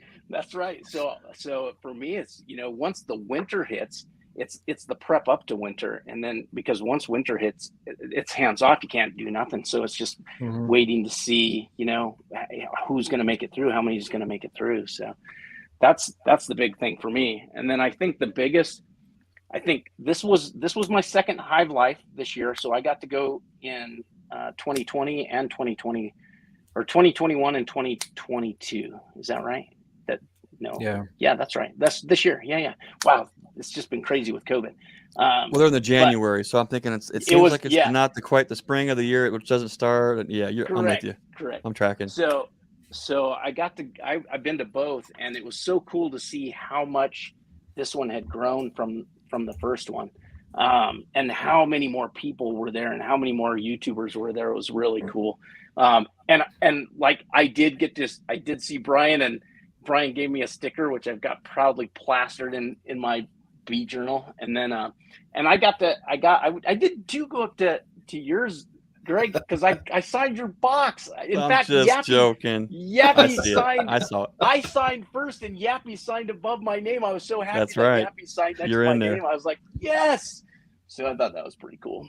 And then this year, I guess that's really been huge for the channel. I was pretty stagnant. I was staying right about 1,000 subscribers, and then after the Hive Life conference, it started going up. And then Frederick Dunn gave me a big shout out for one of the videos I did on the Easy C, the visor, the clear visor, and boy, that one's just gone through the roof. I've got over 1,000 views just on that one video, which is pretty cool. So, but you know, I just do it mostly kind of like everybody else, is starting out just as a vlog for me to keep track of my bees. I mean, I still keep a journal and stuff too. And I do another, one of the guys from my bee club, we do a lot of stuff together as far as, we're taking, Michael Palmer's oxalic acid drip in the sponge. And we did testing last year on that. And those hives that I did, the oxalic acid sponges actually were my strongest hives going into winter, which was pretty cool. So that's kind of what we're doing this year too, is just kind of testing on a smaller scale of like what Cayman did last year, you know, having our little test hives that we're testing different things. So, which has been pretty cool. Larry, what's been your favorite video that you've posted on your channel? My favorite, probably one of the first ones I did when in package installation day, you know, those are always a blast. And I think one of my early ones was just all I did. I don't even think I talked. I think I just had showing the bees flying in and out of the front entrance. And that was probably my funnest video. And I guess that's kind of what kicked it all off, and that's my zen. I have a lawn chair sitting between a couple of my hives, and I go out in the mornings, obviously not yet because they're not flying, but during bee season, I just go out and sit with my coffee and drink my coffee while the bees are flying in and out. It's my zen, really. So I love great. That. And a lot of folks, I think, if anyone who's listening, if there's one thing to take away from this entire night, there's been so much stuff to talk about, but I think sometimes I talk about what every bee yard should have. There's a few things, but the number one important thing every bee yard should have is a thinking chair. Absolutely. There's so much that happens. Do yourself a favor. If you don't have one, put you a chair in a spot that you're close enough to where you can see, far enough to where you're not worried about it, to where you can just kind of watch the bees, hear the sound, space out.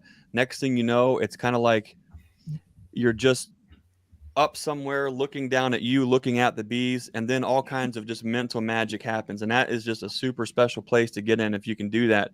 So get you a bee chair. Right, Larry? 100%. I 100% agree. Absolutely must have a bee chair. Yeah. Get that thinking chair. Larry, what's your biggest challenge that you've had with your YouTube channel? Probably for me, it's consistency. You guys are great. You guys get a video out every week. And it's really hard to do a video when the bees aren't flying. And so that's where I did the Easy C, and then I've done one on I don't have as cool a setup as Matt does. I do have a laser engraver, and I can laser engrave like my woodenware and that kind of stuff. But nice. But he does some really cool stuff with the metal and that kind of stuff. My laser's not that strong. But so I did a video on that kind of stuff, but it's really hard to be consistent on videos when there's nothing to shoot. So my hat's off to you guys that are in the warmer weather where you can shoot videos all the time. That's pretty awesome. So maybe you just need thoughts with Larry in his thinking chair, even if it's in the garage. Just a video of just Larry. It's in the garage, surrounded by Larry's thoughts. No thoughts bees, with Larry. yes. Thoughts with Larry. What Larry thinks. That's right. That's right. Oh, nobody wants to know that, Bruce. Nobody wants that. That could be bad. Yeah, we are blessed down here though to be able to get in them, you know, throughout the winter some. Obviously, there's a little bit of time there where we try not to get in them too much, but we have to right now. I don't have a choice. If I'm not in them now, then we're in trouble. But are yours back from California yet, Bruce? They're coming back next Tuesday, 15th is when they're coming back. Okay. So it's going to get wild here in a few days. That's awesome. It's going to get super wild. Very cool. Well, cool. Larry, thanks for popping on with us tonight. It was great to see you again. Looking forward to watching your spring kind of unfold.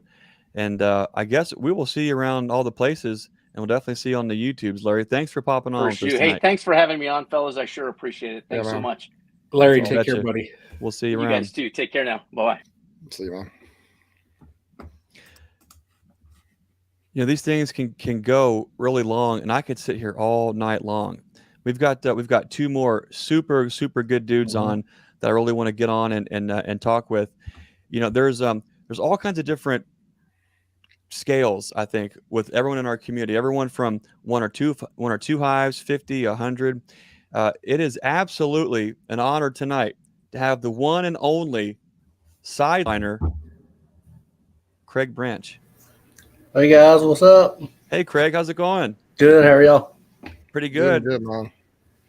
Tell us about for folks who if they're hiding under the porch or in a cave and they haven't heard of Craig Branch, the Sideline Beekeeper. Where are you located? And tell us about your channel, Craig. Well, we're in North Carolina. We're just outside of Charlotte, and our channel's pretty new, about 6 months in, and we're really enjoying it. Well, what do you do on your channel? You think that makes Craig the Sideline Keeper, Craig the Sideline Beekeeper? We work. We just take you along with you. Anytime we're in the bee yard, we try to take you along and just kind of show you what we're doing. By no means how you have to do it. It's just what we're doing that particular day. That's kind of what's been working for us the best. And it's not just you. You've got some top-notch help, don't you? I do. I have 3 kids that have to come out there and help along about every time we're out there. So it's what makes it work. It's really good for them. They enjoy it, and they have a lot of fun. I've got one sitting here staring at the screen going, oh my gosh, bring him on. Well, tell him to say hi, little dude. Bring him on. You want to say hi? Yeah, this is Corbin. There he is. There's the brain. There's the boss man. The boss man is now live and in prime time.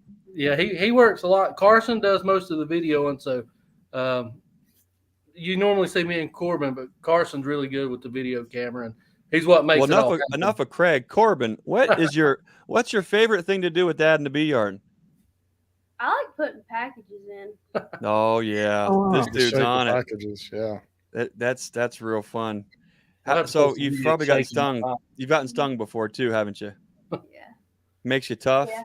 Look at your dad. Look how many times he's gotten stung. The only problem with getting stung is you lose all your hair up here, but the good news is it all goes down here. It grows right down. That's impressive. Really, what's the deal? I mean, come on, a couple inches. Oh man, they're what made my hair fall out, and what I've got down here is turning gray. Oh well, you can't win them all, but you got. I'm looking at the photos back there. You got a beautiful family. I briefly got to see you guys. I mean, real quick at Hive Life, and everyone is special in their own way. But I've got a soft spot for families that are doing it together, that are digging in, doing that work. There's so many things to be said about that. But when you are involving the kids in it, it's not, hey kids, you have to do this because you have a roof over your head and there's all the things that we've always heard. But when they want to be involved and they want to engage, and you find those things that they like, and then you can delegate those things to them, they're invested in the family, in the family business. They're invested in those things that make it special for you guys. it's definitely cool to see that in your YouTube videos. But I just keep thinking, man, if the kids only pick up on like 5% of these things that they're learning in the future, like that's huge. What's your favorite part as being a dad and a husband? What's your favorite thing that you do to incorporate the family into the beekeeping business, Craig? Well, we make it fun, but it really takes all of us to do it. I mean, I can't do it by myself. It takes my wife. It takes the 3 kids. All of us have certain jobs that we have to do. But there's a balance that you have to strike. It has to be fun because you guys know it's a lot of work. It's hot work. You're getting bee stung. You may be working in the rain, and they are kids. So you have to strike that balance to what makes it fun to what, okay, this is going to suck for 3 hours, but afterwards we'll go do something you enjoy. So there's a real big balance, but honestly, they take it in stride. They never complain. And honestly, I can just about tell them what to go do and they can do it by themselves. That's great. They're getting to that point. So this is going to be theirs one day. And that's what I try to tell them, it's not about me. Learn what you can from me, but it's going to be yours. So whatever you put into it's what you're going to get out of it. Yeah. That's great. Awesome. One of the, just Mike couldn't have said it better. Mike Berry on here, he said, Craig has great info on his videos. Awesome channel. And I couldn't agree more. The information that you share, Craig, is just, it's just spot on. It's just, bare bones in the hives, just explaining why you're doing it. And you have just you're talented at doing that and it really helping me understand just principles of beekeeping that, you have your own unique approach and your kids helping. It's just you're doing a great job, man. And I hope that people that are watching on here, if they haven't subscribed, they'll go check you out. Cause I really enjoy watching your videos. It's become one of my favorite channels. And I met you at the conference up there and you were there with your wife and you said, oh, and we have a channel. And I was like, didn't have any idea who you were. You had reached out to me, I think, a couple of times on Messenger before, but I didn't really put 2 and 2 together until I saw you at the conference. And I pulled up your channel, started watching some videos. Like, man, this is good stuff right here. And you're a little bit north of us, but some of the things you're going through are similar to what we're going through. So pretty neat stuff. Thanks a lot, Bruce, man. That means a lot. I've made a lot of mistakes, and that's kind of where the YouTube channel came from. I started beekeeping in the mid-90s. And back then, I'm sure the internet was out, but I didn't have the internet. I had an old gentleman up the street that kind of took me under his wing and said, okay, we'll get you started. Well, he died a few years later. So here I was scrambling to read books, and that's all I had. So needless to say, I killed a whole lot of bees in the process of learning how to keep my bees alive. And I hate that those bees died, but it made me the beekeeper that I am today. And that's why we started the channel. If we can, share our, what we've learned over the past, 25, 26 years, and say, hey, if I can do it, you can do it. Don't be ashamed, just get out there and try. So many beekeepers start, and they'll lose a hive or two, and that it can be a lot of money. What's a package of bees now? $120, 150 some places. They lose that, year after year, and they're not going to stay in beekeeping, and if we can be that, that light, as Greg says, hey, you can do it. If we can do it, anybody can do it.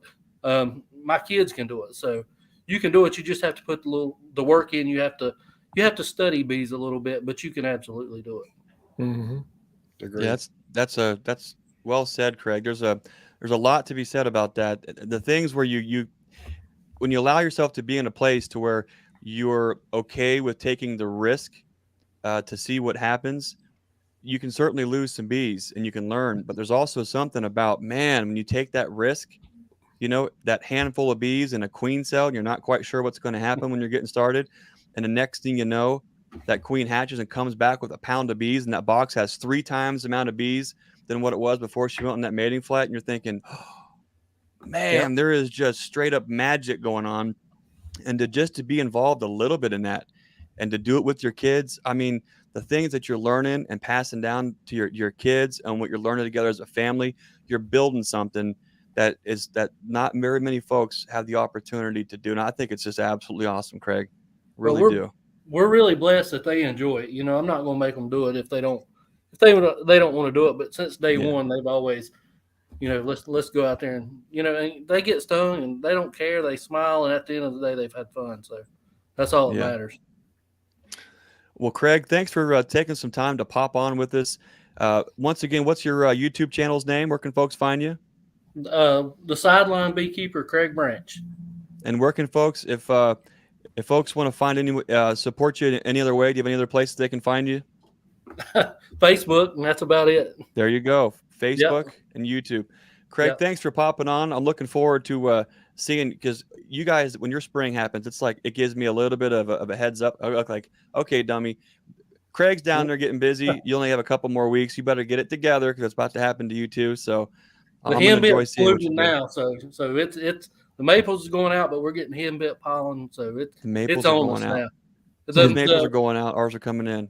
The dogwoods are blooming here now, but of course the cold weather is going to kill them. But we've got dogwoods. Oh man, so you're pretty much full on right now. If the dogwoods are on, it's getting ready to bust at the seams.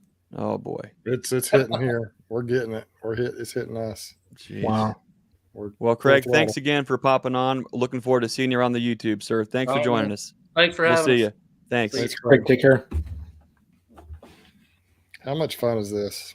Meeting all these folks. It's so fun, especially this time of year, because you can just see spring as it works its way up through all the things. One of the things I keep saying is we just got back from the Hives For Heroes conference. Me and Dan went out there and got to meet a bunch of great folks. Had the opportunity to speak with some amazing speakers and be with some just awesome vendors. But the people are what makes these things special. This particular community, especially here in these live chats, are absolutely full of military veteran beekeepers. And I think that's so incredible, because there's something about these dang bugs in a box that reaches us all exactly where we're at. It speaks to us, has helped many of us in so many ways that we can't even begin to kind of put into words. Our last guest is one that I think bees are special to him, and he has a pretty special relationship with them. It's an absolute honor to bring on Rich with Time is Honey. Hey guys. Hey, Sorry, Richard, how's it going, sir? Sorry, guys. Hey, good evening, guys. How you doing? Pretty good. How's it going in your neck of the woods? South Texas, warming up, getting a cold snap like everybody else. The bees are gearing up though here, and I'm swarm trapping everything right now this season. So first year. I've been watching your guys' channels for quite a bit, and I'm taking little bits and pieces from every one of you guys, and it's been fun the last year, really. My channel is only 6 months old. You're gonna get the good and the bad on my channel. I'm not gonna filter anything. If something happens catastrophic, you guys are gonna see it. I want to show everybody that part of it, because there's good and bad in beekeeping. Yeah. So yeah, that's my channel. And Time is Honey, I chose the name. It's kind of because it's kind of a patience, hurry up and wait game. You can't rush the bee, and they're going to rush you when you least expect it. Hurry up and wait. That is, I love that phrase, because that is exactly what beekeeping is. It's just hurry up, get that thing, and then boom, you do it, and then just wait and see what happens. Richard, I don't know if you or if you want your screen black, but if you wanted your video on, all we have is a black screen. Yeah, that's fine. No, you could turn it on. My camera's on. I don't know why it's not going through. Okay, that's going to be on your end there, but it's fine. Richard, tell us what about the videos that you've done. Is there a certain aspect so far that that really you think speaks to you, or is this a certain favorite niche in beekeeping that you want to share? Well, I suffer from PTSD and really high anxiety. That's why I got into this class, the Heroes to Hives class. That's the class I kind of talk about on my channel. It's for veterans that are dealing with PTSD and anxiety and depression, and maybe trying to reintegrate with their families, And I was laying in bed late one night, and that popped up in my email, and I was like, yes, absolutely, right away, signed up. And that's how I got onto this, man. I took the class last year, took it all last year, and our instructor told us, hey, don't buy your bees this year. Let us teach you this foundation, and then next year. So this is where I'm at now with you guys. Wow. So nice. Yeah, that's why I'm here with you guys, man. And it's been a great community, man. I've really enjoyed it so far. It's probably one of the best ones out there on YouTube, really. Everybody's pretty accepting. And my channel is also how I do, not a how-to. I know people are going to agree to disagree on how this is done. And as far as I'm concerned, beekeeping is a science, and we don't have it all figured out yet. No, not even anywhere close. That's one thing that we definitely like to say is that you, especially when you give any kind of presentation or anywhere, not even that, but even if you're mentoring somebody, you can say, hey, this is how I do what I do here. This is what works for me and my bees in my context, and that's it. The second that you try to come off as an authoritative voice and all these different things, or it's an absolutism kind of a thing, you're really leaving a lot of people out. You're leaving a lot of dialogue out. And let's be honest, there are a bunch of dang bugs in a box. How much can we really know? Sure, we can formulate science to show us all these things, and we can try to prove it out year after year. But I tell you what, the only constant that I see is change every single year. And getting tuned in to what the bees are doing, what they're trying to tell us, that's the art form that I think takes a long time to kind of figure out. But I like your approach on that, because you're just sharing where you're at with what you're doing, and that's actually the beautiful thing about beekeeping. Do you really want to see, let's say Picasso, you look at the beautiful artwork, right? Do you really need to know, like, specifically where he held his brush and the type of bristles and the type of paint and how he Yes, you do. Sure, there's certain aspects of that work, but when you actually look at the art itself, like, that's where the beauty is, and it's so individual, it's so local. And I mean, you're in Texas, and I'm in South Texas too. I'm outside of San Antonio. You're in South Texas. I mean, come on. Do you really think Ohio beekeeping is going to be a context for? No, it's not. But that's the beautiful thing about it, is we can appreciate what we all do differently. But the fact that we're in tune with these little bugs in a box and what that does for us, especially up here, I mean, that's huge. Rich, what's been the biggest reward with you in beekeeping? I just started my first year so far, guys. You're seeing a very new beekeeper here. Wow. I don't even have I have all my gear. It's ready. I got everything waxed, painted, set. I'm just waiting on the bees, man. That's why time is honey. It's like a patience game. Hurry up and wait. Sitting here twiddling my thumbs, watching the bee swarms, just seeing what they're doing, observing. I'm plate feeding right now, just trying to see just watching and observing and just kind of being in their presence. And I'm watching them, what directions they're coming from. They're coming from all over the place. So I'm really optimistic on my swarm trapping this year. Yeah, I'm very optimistic about how I set my traps this year. I just set one down by the water today on a friend's. They have kind of riverback property here where I live. And he's got a dock out there, and I went down and set it out by the river down there today. So we'll see what happens. It's not a for sure thing, but there's bees all over the place here where I'm at. My mentor showed me where he's got a few wild hives. So it's really hurry up and wait game right now. Where are you at right now, do you think? So you're in that spot, right? You have some stuff set up. You got your swarm traps out. You can see bees kind of coming in and out. Is there anything that's pressing, that's like a big thing on your mind that you feel like that you really need to figure out? Like, is there sometimes we have like that one thing and it changes all the time, but is there that one thing right now on your mind that you're trying to work through? Work through as far as, like, is there a mental roadblock with some aspect of year one beekeeping that you're trying to like work through right now?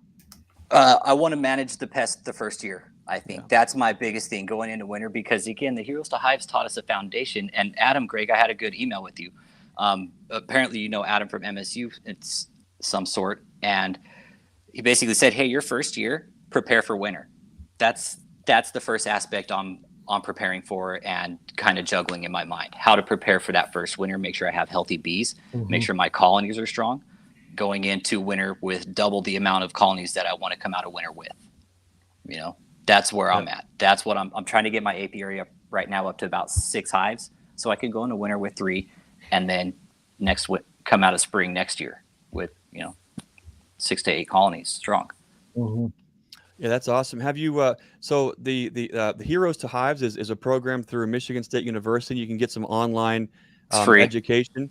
It's free. Have you taken it to the next level? Have you gone to hivesforheroes.com to find a mentor in your area that can show you and give you that hands-on support in your local area?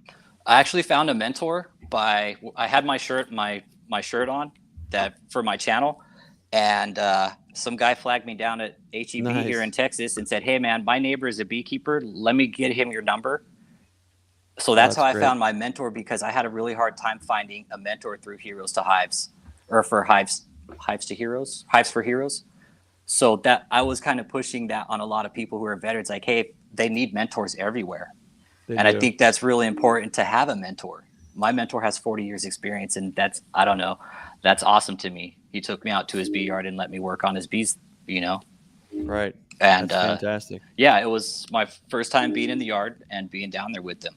So definitely, I think a mentor is definitely could be really helpful to any first year.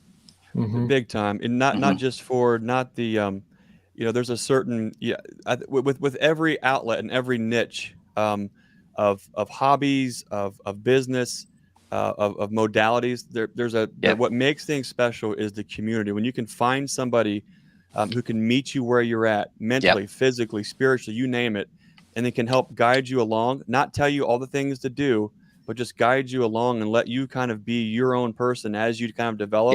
But say, hey, here's this thing, here's what happened to me. Keep that in mind. Do what you need to do.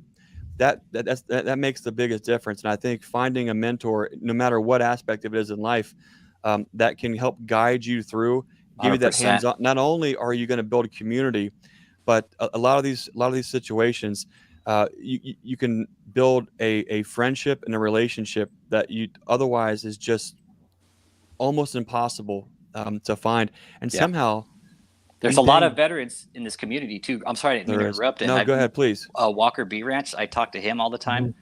Casey Dooley, there's I talk to Boone's Bees up in Austin, Texas. I have his number. So I've met a lot of really awesome people here, and that's just something you don't pay for that. No, there's an awful lot. We have Kevin Monfelt with Bee Bum. We had, of course, we had Larry Lee. He was on tonight. There's probably quite a few that I'm forgetting, but thanks for everyone for their service. I know that's some folks get a little uncomfortable with folks with being thanked for that, but it's important to recognize you guys for that. Thank you. For more importantly, we want to be here as a support mechanism to do anything that we can to see everybody be successful. But especially our veterans, because there's something special about these bugs in the box that I think is just it hits home, and it hits places that you just can't even imagine. So Rich, I'm really looking forward to seeing your first year kind of develop on the camera, on the YouTube channel, and kind of see how things progress for you. If there's anything that we can do to help support you in your new mission with beekeeping, don't be shy. Let us know. Folks can check your YouTube channel at Time is Honey. And Rich, any final thoughts that you have? No, man. Thanks for all you guys do, Greg. You guys are the best, man. You really are. Again, this is probably the best community on YouTube. YouTube's a pretty hostile environment. It can be.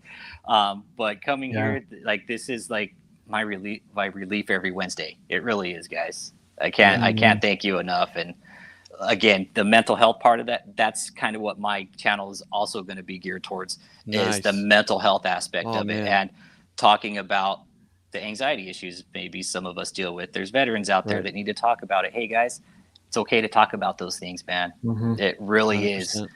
Don't be afraid. And if you want to talk, 100%, man. I'm open. I'll set up a Google Voice number, and if any veterans want to reach out to me and just talk, man, to just talk. That's it. Don't be afraid, man. I will set a Google number, Google Voice for you guys. So awesome. Cool. Well, hey, thanks for taking time out for us. Wish you all the best, and looking forward to kind of following you along for the rest of the year. So, Rich, thanks for popping on. We'll see you on the YouTubes. I appreciate you guys. Have a good night, gentlemen. You too, Brian. Bruce, Greg. Thank you, guys. Bye-bye. I just, it's just like the honeybee is to the hive. We are better together. It's an awesome thing to be able to do. The beekeeping thing is great. I mean, it really is, but to be able to sit down and talk with folks like Rich and Larry and Everett, Craig, Tim, all the folks with Yappy, all the folks that we've had on tonight. I mean, it is just, man, it's a way that we can use this technology to make those connections that can then have so many rewards exponentially when you can kind of put things into real life or just be here to support each other. Man, it's so awesome. I could go on all night long. I know we're going on 2 hours. We typically try to say, hey guys, let's try to keep this thing like an hour, hour and a half. So it's like maybe not have try to put so many guests on there, but there's just, it is what it is. I'm having fun. We have not hit the mark for time a single time. No, but at least we try, right? It's, you know what though, it's fun, and that's what this is all about. It's just the community of people. It's amazing. Bruce, what's new with Bruce's Bees? What's coming up here on your channel? Do you have any final thoughts? Not a whole lot. Just going to be documenting what we're doing. I don't have any videos really that I'm working on right now. I posted my last one. I guess it was yesterday or whenever it was, Monday, and it's done pretty well. It's the one with the splits. But we got these bees coming back from California. I mean, I say that it's 48 colonies. It's not like it's not really like big time people, but it's going to be pretty wild for me here coming up. And I'm not sure how I'm going to get it all done. I did want to say though, that if you've seen some of my recent videos and Brian's in a little bit of the same boat as me, as far as the Apame stuff, I got one of those 7 framers from the conference. And I kind of like it. I made a split out of it. I actually had a video. And I did the first little bit, an intro with the nuke up on top, and then I left the camera up at my chest. So the bees were down here, and I was talking and working with the bees. You couldn't see anything I did. So I can't really even get a video out of that. I may try to put a little something together, but I utilized that thing. I took the queen out, put her in a nuke over there. Then I put the divider board in with 2 3-frame splits, put cells in there, and we'll see how that does. But so I really want my backyard to kind of be like my Apame, like kind of my hobby little Apame bee yard. And so I ordered 3 more of the 10 framers and 2 more of the 7-frame Apame hives, and they should be on their way. So I'll be getting some of those transferred over. So Apame definitely is going to be a big part of my channel.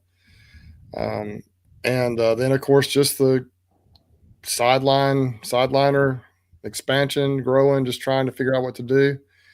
I need to I've talked to you several times about getting queens, Greg. I need to actually get those sound in the bank. I've kind of haven't actually ordered them officially yet. I need to do that so I can get some of those things. Either unofficially or officially. Let me know. We're it's been a fun year so far, and a lot of folks want to try them. We're about now to mid to late June on shipping, and which means we're only maybe another 2 weeks for taking orders, and unless we may have some pop up if we have extra. I'm going to try to make sure I'm always grafting more than what I need. And worst case, I just sell the cells here locally, but we'll get you taken care of for sure. But those are some things I'm working on. I've just trying to figure it all out, and just like everybody else on here, just trying to grow the channel and just trying to get better. And who knows what this year holds. So far, it's shaping up pretty exciting. But you just never know what's going to happen. Larry talked about how he had lost some hives, and last year, if you watch my channel, I lost a bunch. I lost about 40 or 50 last year. Very, very discouraging, and I'm hoping to not repeat that this year. I actually talked to Cayman a couple of nights ago for quite a while about some different strategies and things, and so we'll just see. I mean, I'm actually already tired, so. The year hasn't really started yet. It's going to get really wild here next Tuesday night when those bees come in off that truck and we get them unloaded and start seeing how they're doing. That's going to be interesting. I'm really looking forward to cracking those things open and hoping they haven't swarmed already, hoping they're not about to swarm before I can get it split. But it's going to be just, I anticipate really nice big packed hives, but we'll see. You never know until you get in them. But that's in a nutshell. That's what I'm doing. I'm just kind of doing my thing and documenting what I do and sharing what I think other folks might find interesting. And that's where I'm at. Awesome. I love watching your stuff. I love seeing what you're doing. It makes me feel better when I can't, there's stuff to do, but when I see Bruce tearing his hives apart and just splitting the kingdom come, I'm just thinking, man, that's awesome. I will say, my bees have really been just, I've had people comment, just your bees are too mean. And then I talked to other people here locally, and that seems to be a pretty common theme here all through the South. And even Craig Branch, was it today or yesterday? He reached out to me, or I reached out to him. We talked a little bit just through Messenger or through a text messaging or something. And he said his have been crazy. And so there's just something about, I don't know if it's something they're feeding on.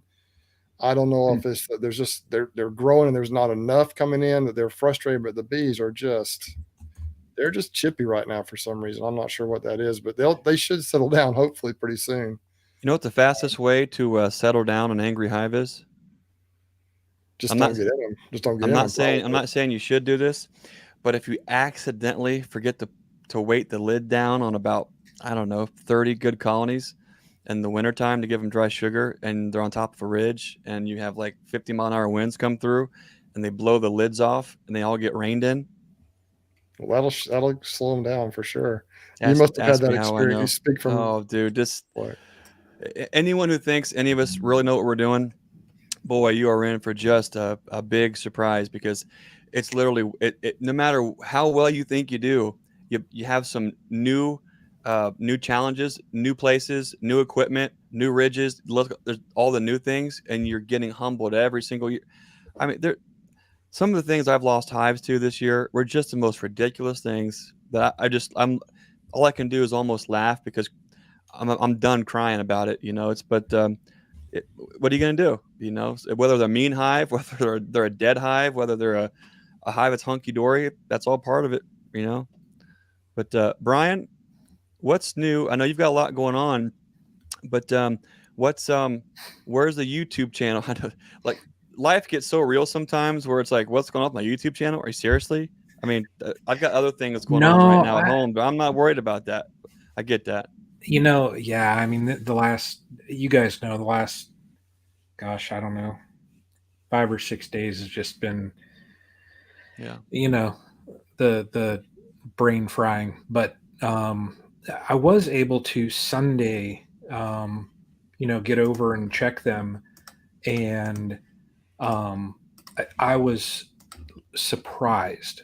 I mean, the 3 that I have going, the poly hive, well, I mean, each of the 3, they're edge to edge. There's bees on every frame in the top boxes. So, they're already brooding up. And in the poly, they had a little bit of capped brood in the middle. And then she was already, I saw eggs out there. So you had that, your rainbow on the top. Mm-hmm. And, there's just brood, basically all stages. So, I'm just so excited I want to get, if our weather ever straightens up, we'll have to live off of Bruce's pictures that he sends us. Live vicariously through Bruce's beautiful American flag, 80 degrees, flip-flops, cooking out in the back porch. Exactly. Living the dream. Yeah. I'm just excited. I mean, exactly. But yeah, I got the Hive Alive pollen patties on.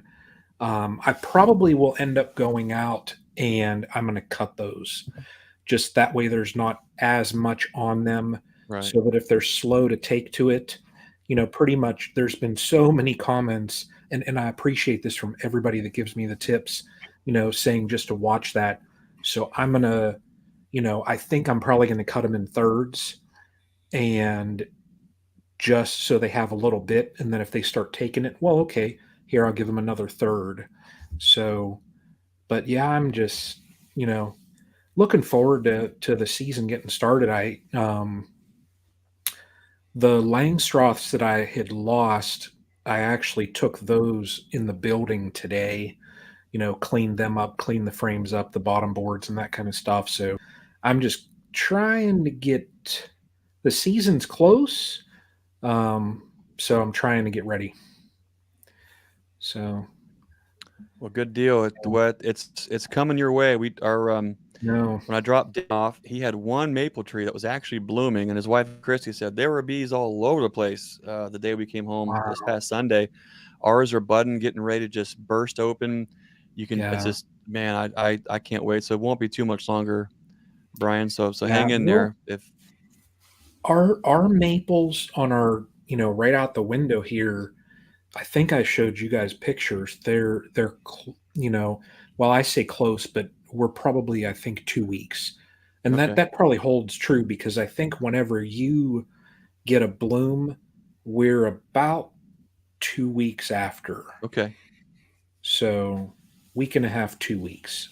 Yeah. So it's close. We're getting close. We're getting there. Yeah. Well, cool. Well, Edward Alsip, I just want to throw this comment up there. That I just Edward says, I'm a vet myself, and beekeeping gives me a peace of mind. If you are a vet and need to talk, or if you're not a vet and need to talk, I'm always here. No judgment. Edward Alsip, I really do appreciate that. That's what it's about. That's what, these live chats are not to put ourselves on any kind of pedestal or bring attention to us. It's to get other people into the community, bring folks together, get those resources connected, get people connected. That's the most beautiful thing about this community, is the people itself. Dan and I, we just got back. Go ahead, Bruce. Well, you may be about to address what I was going to say. I don't know that much about is it Hives for Heroes or Hives for Heroes? Yeah. Program. I know I've seen it kind of from the outside looking in from what you're doing, but I was hoping you could take just a minute to close this thing out and explain what that's all about, and kind of tell us a little bit more about your experience. There is fantastic educational online opportunities all across everywhere. Michigan State, Florida, Texas, California, Oregon. There are programs everywhere that can really help folks start to make the connection to the bees and do something online where they can get some information and some education. From there, I really encourage folks to take it to the next level. Go to hivesforheroes.com, sign up to be a newbie. If you have 3 years of beekeeping experience, whether you're a veteran or a civilian alike, sign up to be a mentor. Hives for Heroes is growing very, very fast. They're all across the world now, but they're really trying hard to get folks connected in all the places. They have a lot of new technology, a lot of staff, and they're really, really starting to tighten that up and get folks actually connected. With any organization as they grow, facilitating that connection is always a challenge, and they're doing a really great job of trying to make that happen. The more folks that we can get involved as newbies and mentors, I think are really going to help push that forward and make those connections. Dan and I recently just went out to Lincoln, Nebraska. Kevin Monfelt with BeeBum, along with Hives for Heroes, put on an amazing beekeeping conference. First time this has happened like this in Nebraska. We had folks like Bob Benny, Cayman Reynolds, Ian Stepler, Buzz Vance, Matt Lance. We spoke. An awesome opportunity to share the beekeeping experience is great. But what was beautiful about this conference is it's not just about beekeeping. It's about being your brother's keeper. And you're literally involved and it's surrounded with folks who that is the motto, that is the creed, that's what they live by. So you're with folks who, yes, we're learning about beekeeping. We can support each other, be successful in that mission. But more importantly, we can just support each other for being who we are, where we are. We can be there physically. You can create that network, that net, that program where we are here for each other. That's the cool thing. That's why finding a mentor, signing up, and even helping anybody any way you can, wherever that looks like. That's what being the lighthouse is all about. It's so important to just do what you can to help folks out. I've never lost a wink of sleep helping somebody, but the time where I could have and I didn't, that's on me. And those opportunities you sometimes don't get back. I'm going to spare the details for this live stream tonight because it is a really long conversation. But there were some very special things that happened at Hives for Heroes that we're going to talk about a little bit later. It was an absolute honor to have my buddy Dan Bokrus along for the ride, and it was the greatest honor I could have ever had is to have that rascal intro me onto the stage. I'll have to just leave it there because I'm going to get choked up again. But there was a lot of beautiful things that happened. I'm really looking forward to sharing that. It's these things like this that happen when folks step out of their comfort zone. They take that step forward and they just do whatever they can with where they're at. You do not have to be the world's greatest beekeeper to be a mentor, but just do what you can. If you're worried that you're not good enough, you are. Everyone has something to give to somebody else. And I think together, working together, we can really make a difference. We can be the change that we want to see in this world, and we can be a lighthouse to somebody else. And so I think there's a lot of opportunities that we could all do better with that. So that's kind of where we just got back from that awesome trip. Man, learned so much, met a bunch of great folks. No sooner we got back, emptied the truck, made a road trip clear over to Man Lake to get some things that we needed to get, and even had a little tour through Man Lake here in Wilkes-Barre, here in Pennsylvania. So that was a fun. I wasn't planning on doing that. I was there. It's almost 7 hours one way. Get the stuff, get the syrup, get back home. But I thought, hey, I don't have any of my recording equipment, but I've got my phone. Let me just take a couple things here. And so we've got that video, which that needs to come out. We still have a video with the full interview with Fred Dunn. We have the full interview with Rob at Robbie's. We have a lot of collaboration chats with folks from Hive Life to still get out and also keep sharing what we're doing here. And of course, these live streams. So there is just not enough time in the day. I really appreciate all the comments and all the support for folks. For folks that are commenting, asking, when is this part 2 coming out, or when is this? If you would, please just give us a little grace, bear with us. There's a lot to sort through on the video side.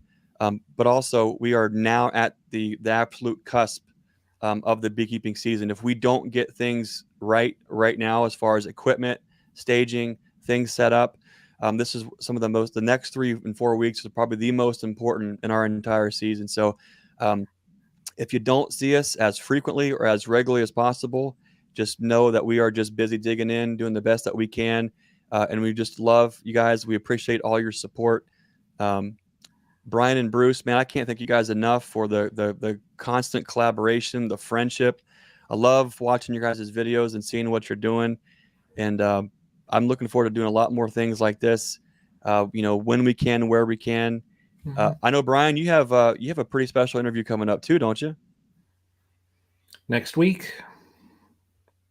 Yep. Where can folks find that at? That one will be on my channel next week. We've got Humberto inside the Hive TV, so also known as Dr. B.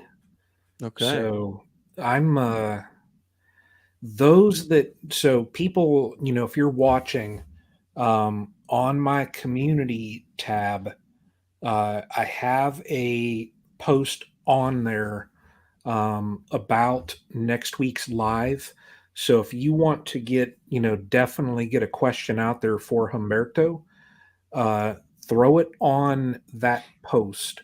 Or if you're part of, the Stream Team group on Facebook, I put, one on there also. Get that question on there, and we're going to send those over to him. Probably in another day or two will be the cutoff for that. And those are going to be like the definites that we focus on. If he feels the need to get a little presentation for a topic, he said he's going to do that, if he has time. But if you definitely want to get a question out there for him, make sure you post that. So, we'll also be taking questions during the stream as well. But yeah, it's going to be it'll be a cool one. I mean, I can't wait to talk to him. So, Bruce and we talked to him for a little bit, just talking about the live and that. But I'm curious to pick the brain of Humberto. That's going to be awesome. That's next Wednesday, 8 p.m. Eastern on same time. Castle Hives YouTube channel. Yeah. Cool. Guys, any final thoughts before we let these fine folks hit the sack for the night? I don't think so. I think it's been a fun evening. We've enjoyed it. Yeah. Thanks for putting this together, Greg. happy to do anything we can to help support our other beekeepers, YouTubers, veterans, you name it. That's what it's about. I just want to, just one more time, just say, this is not just about beekeeping. It's about being your brother's keeper. Mm-hmm. We can all do a little better. Let's try to be the change that we want to see in this world and be the lighthouse to somebody else. I want to thank you all for joining us, for commenting, for supporting. Thank you for the super chats. That's really going to help. Thank you so much. Bruce, Brian, thanks for taking time out from your families, from your bee yards, from your work to do these things with us too. Really appreciate that. And what's that thing you usually say at the end, Bruce? Oh yeah. Take care. Be safe, and we'll catch you on the next one. Had to think about it for a minute. Good job. We'll see you guys. Thanks for watching.